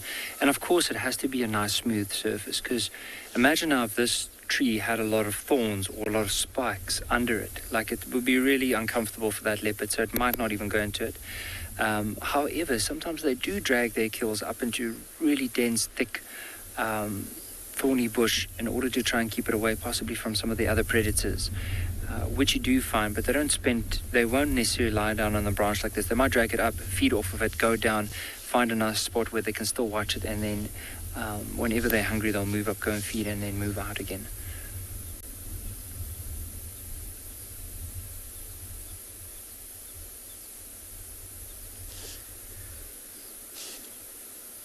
See how he's positioning himself now, just to make himself more comfy.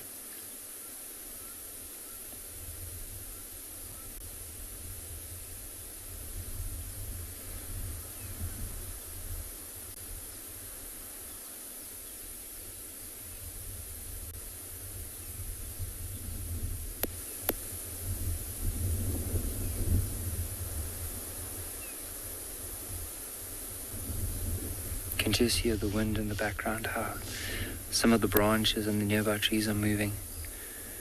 And it is cooling down. Remember earlier when we found him, how much he was panting. Look at how he's still probably warm, but he's cooled down quite a bit.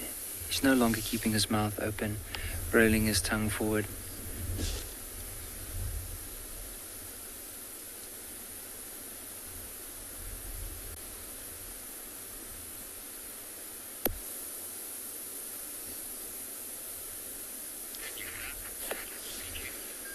Definitely going to spend just the next little while with him and see if he's going to stay here or if he's deciding to move off.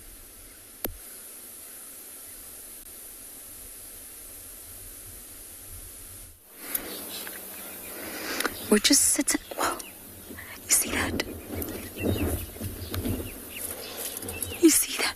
I think it's two Tonys being dive bombed by Drongos, I can't really see from here.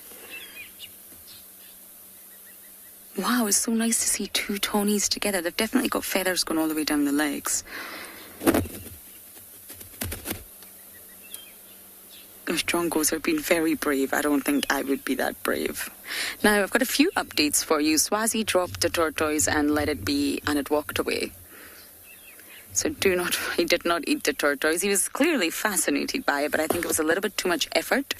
So he really did drop it. We went to check on it, and it was fine. Traumatized, but fine. And we've got the poll results in, everyone. I do want to apologize. It wasn't Elada, it's Lara, one of the smaller moons of Jupiter. But the one that I like the most. One. So the name of the little chick that we have in Djuma is Olivia. Isn't it just lovely? A nice feminine name since the last one was slightly more masculine. And we can also call it Liv, Olive, Ollie, Olwig, Livwig. We can really go to town with it. So thank you everyone that voted. Quite a lot of you did. That's very impressive. And Hootwig was very closely second. Hootwig. Yes, that's rather entertaining. But it's Olivia, so I will pass that on to everybody in the team. And the chick finally has a name.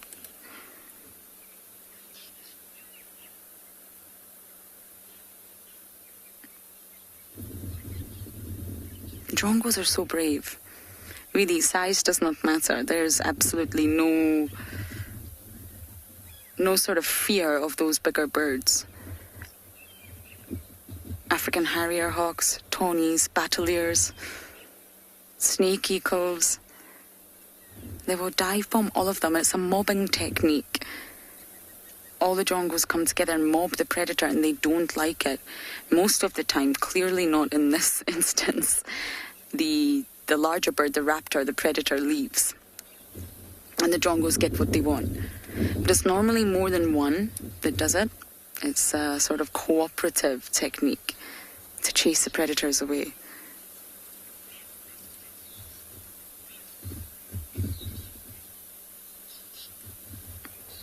Just going to pick up my binos. I'm sure they're Tonys.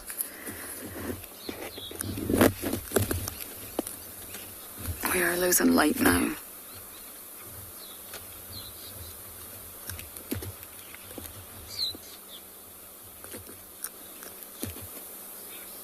Yes, definitely Tony, Eagle and Drongos. One's decided he's had enough, but one remains. So we're going to bumble off for the last little while, see what we can find, and thank you to all who voted.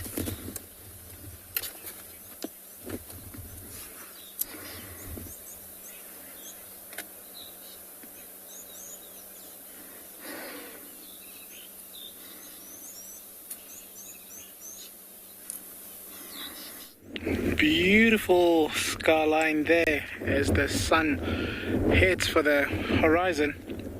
The boys are still very active on the kakas there. But yeah, it's going to be a beautiful sunset. Look at that. I've gone a long way. Both of them now feeding. That's the softer part that they both trying to get into. Just getting to the stomach content there.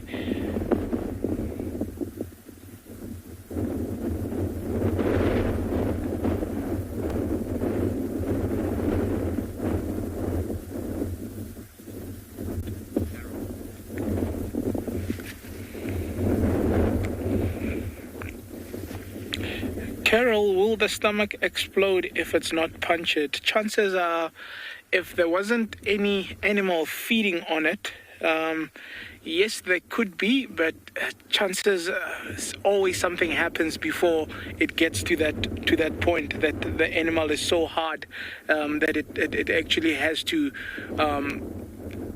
rupture somewhere. Usually the hindquarters, where the softest parts of the animal would be is where it would rupture. So it's not like an explosion, but it would rupture. The animal's body would rupture because of that pressure.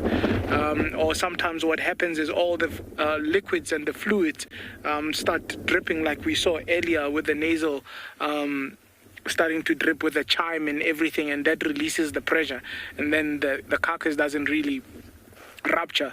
But yes, in most cases the pressure would build up so much that the point of weakness would be where it starts rupturing, which is usually the hind quarters. And obviously that would then give off the smell, and things like your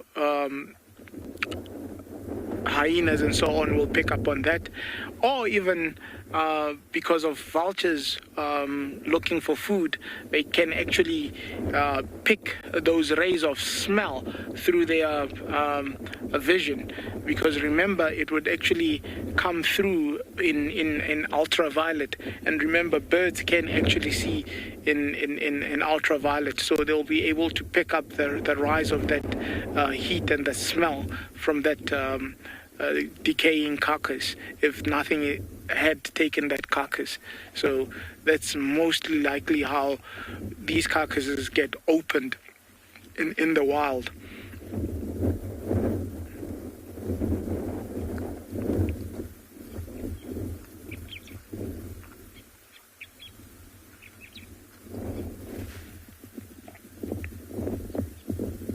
Very beautiful there.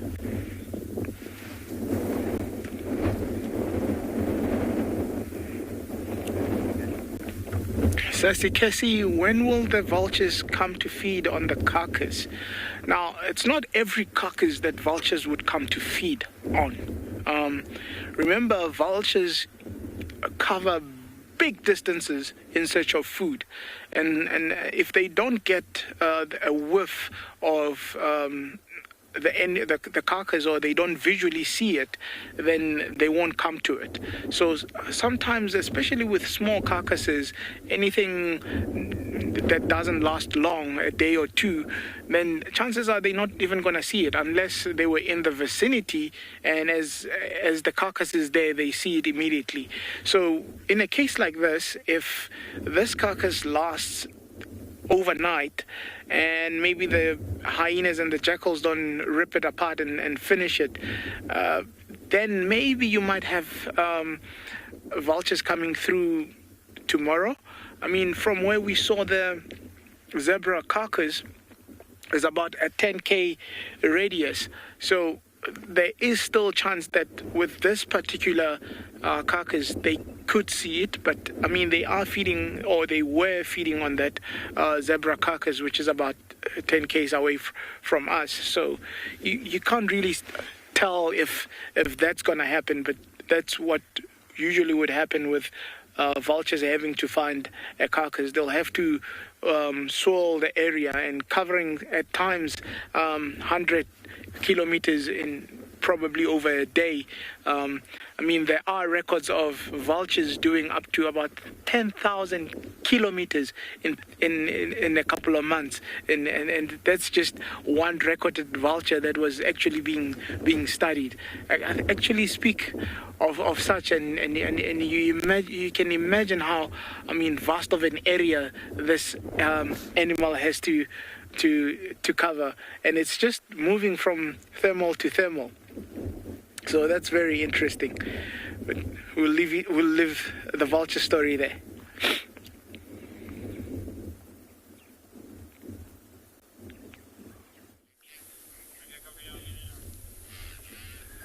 So have a look, this leopard came down and actually caught a leopard tortoise. You can see it's trying to open up in some way, but this tortoise has retracted itself completely so that it doesn't expose anything for this leopard to grab hold of.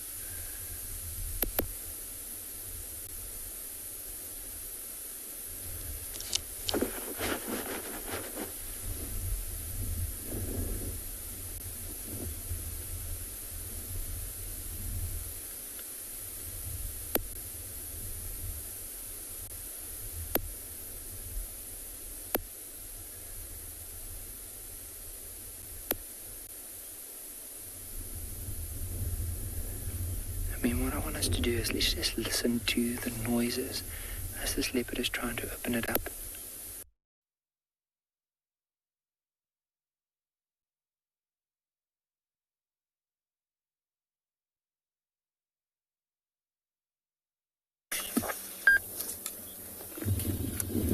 Copy. Sorry about that, I was talking on the radio. Don't quite know what happened to Ngala, but we are sitting here with a beautiful Hertavellis. Oh, perfect timing.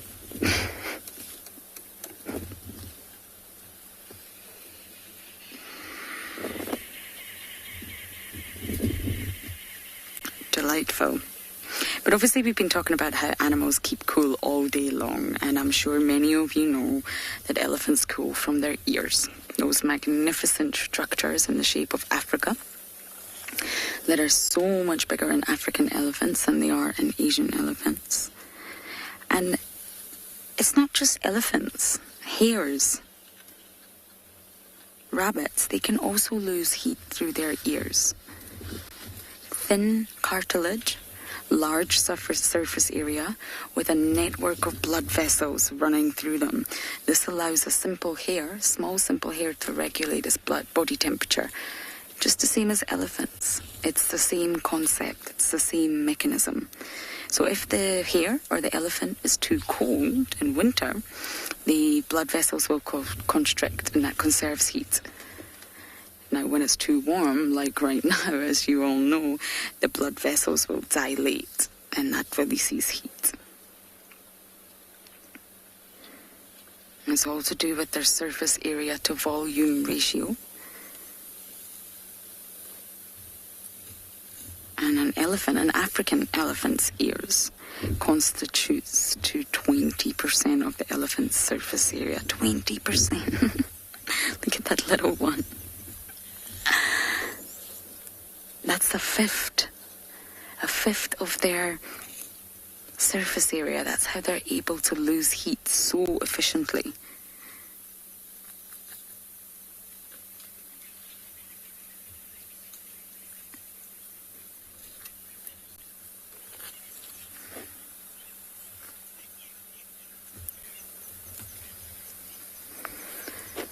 Oh, Benson, I think it was at Gowrie Dam. It'd been raining last summer when we had the heavy rains, and the embankment had turned into a bit of a mudslide. And the elephants, adults including the youngsters, were all sliding down on their bellies, creating this huge slippery slope, and they just kept running back to the top and sliding down again and running back to the top. I think that was one of the most hilarious things to watch. The youngsters are full of fun. Adults a little bit more serious, but the youngsters can make you laugh no end. They're naughty and clumsy.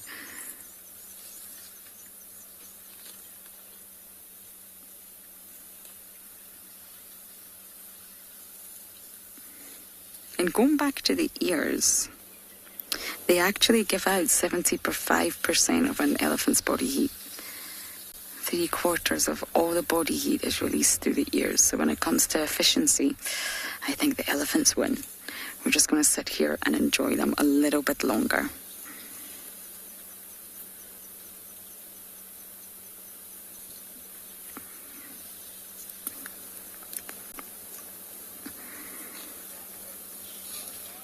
Oh, you're still with me. Well, you're still with the elephants, really.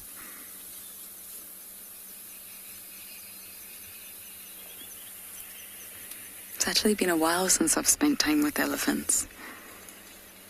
When you go to an environment like Tswalu, which is beautiful and wonderful and magical in its own right, you miss elephants. You miss hearing them, you miss seeing them move through the bush.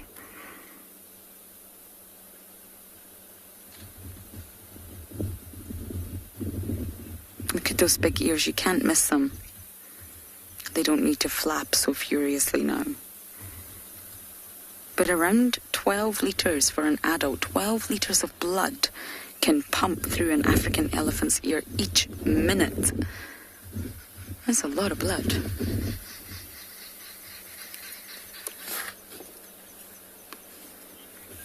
So I'm still going to sit here, still admire those grey bottoms, and you're off somewhere else.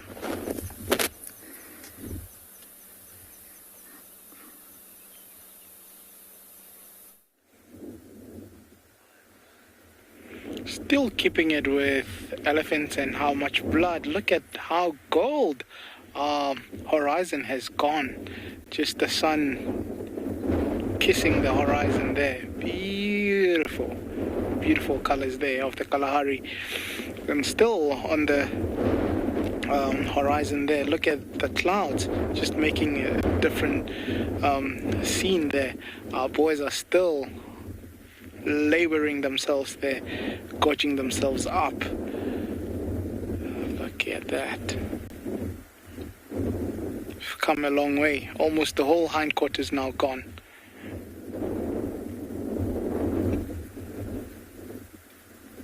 Still a lot of meat to go.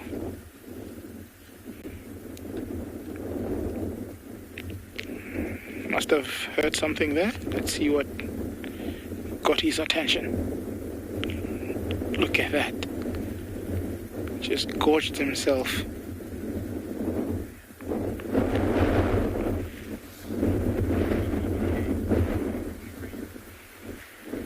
Shreyas, how long does it take for the carcass to completely decay?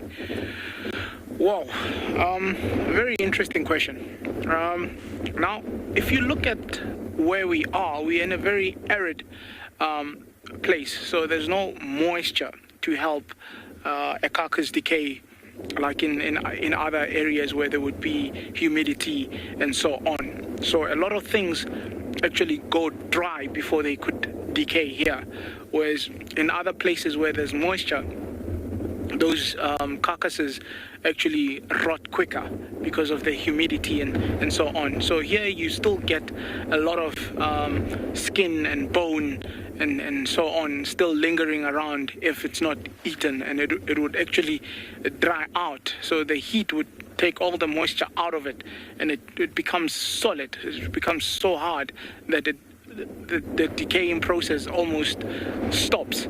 So it would vary from place to place how a carcass would decompose and decay. So, for example, if you took close to the coastline, if you took the Lowveld, and if you took here, and you took one animal, let's say, let's use a kudu that's in front of us, and you put it in those three different locations, the decaying time and process would be different. You'd probably find closer to the sea it would be quicker. In the Lowveld it would be slightly slower than there, and here it would be the slowest.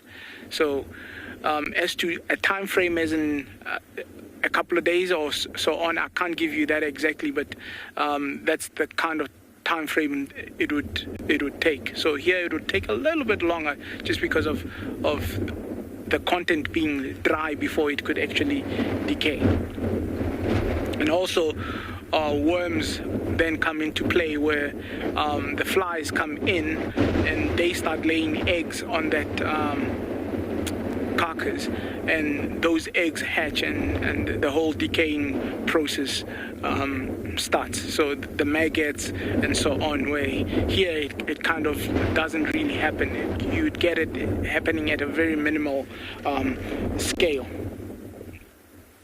Oh, something spooked them there.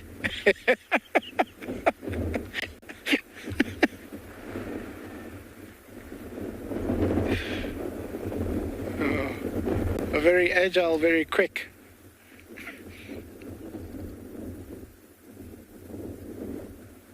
Get those claws. Beautiful.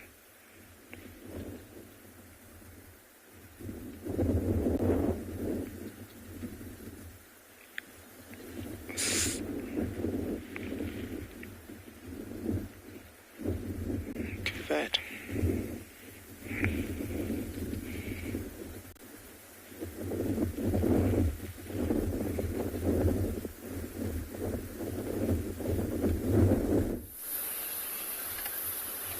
We're still just sitting admiring elephants feeding. They're probably thoroughly enjoying the breeze the cool temperatures,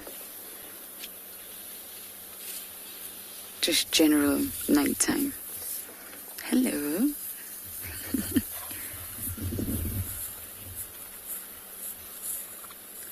And believe it or not, the water holes, be it Buffelshoek Dam, Twin Dams, Treehouse Dam, Gowrie Dam, even the pans, Gallagher Pan, can actually lose quite a substantial volume of water from elephants coming in and out daily.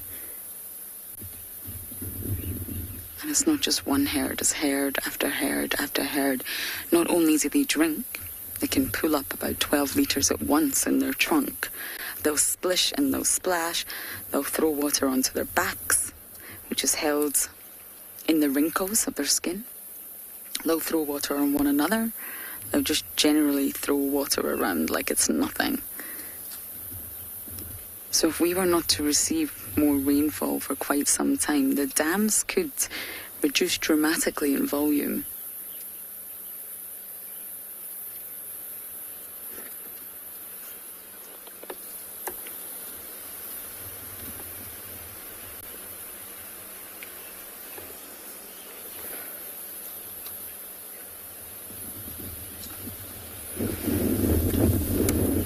Bear with me 2 seconds.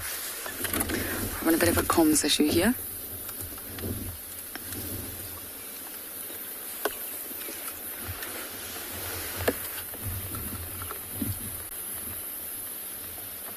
Okay, I'll just get FC to speak to me again and see how that is.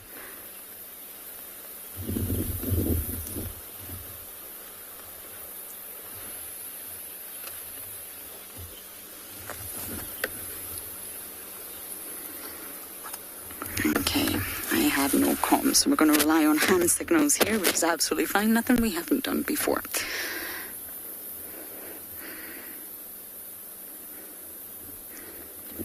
And elephants will keep moving in the heat. They won't stop. They will take mini rests, mini naps.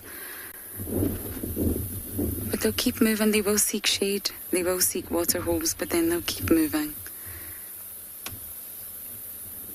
Feeding as they go.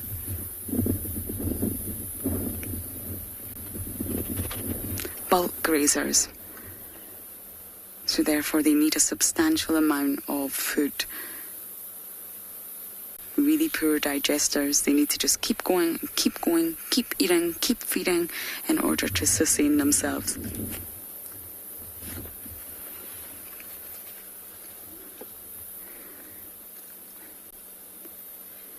What a wonderful drive it's been.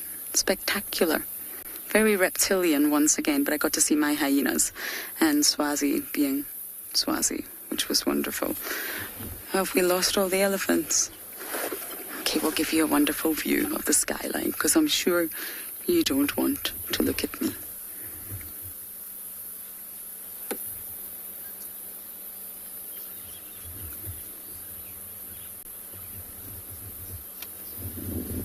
So everyone, has been an absolute pleasure, as it always is. Thank you so much for jumping on board, all your comments and questions. Good afternoon, good evening, and good night.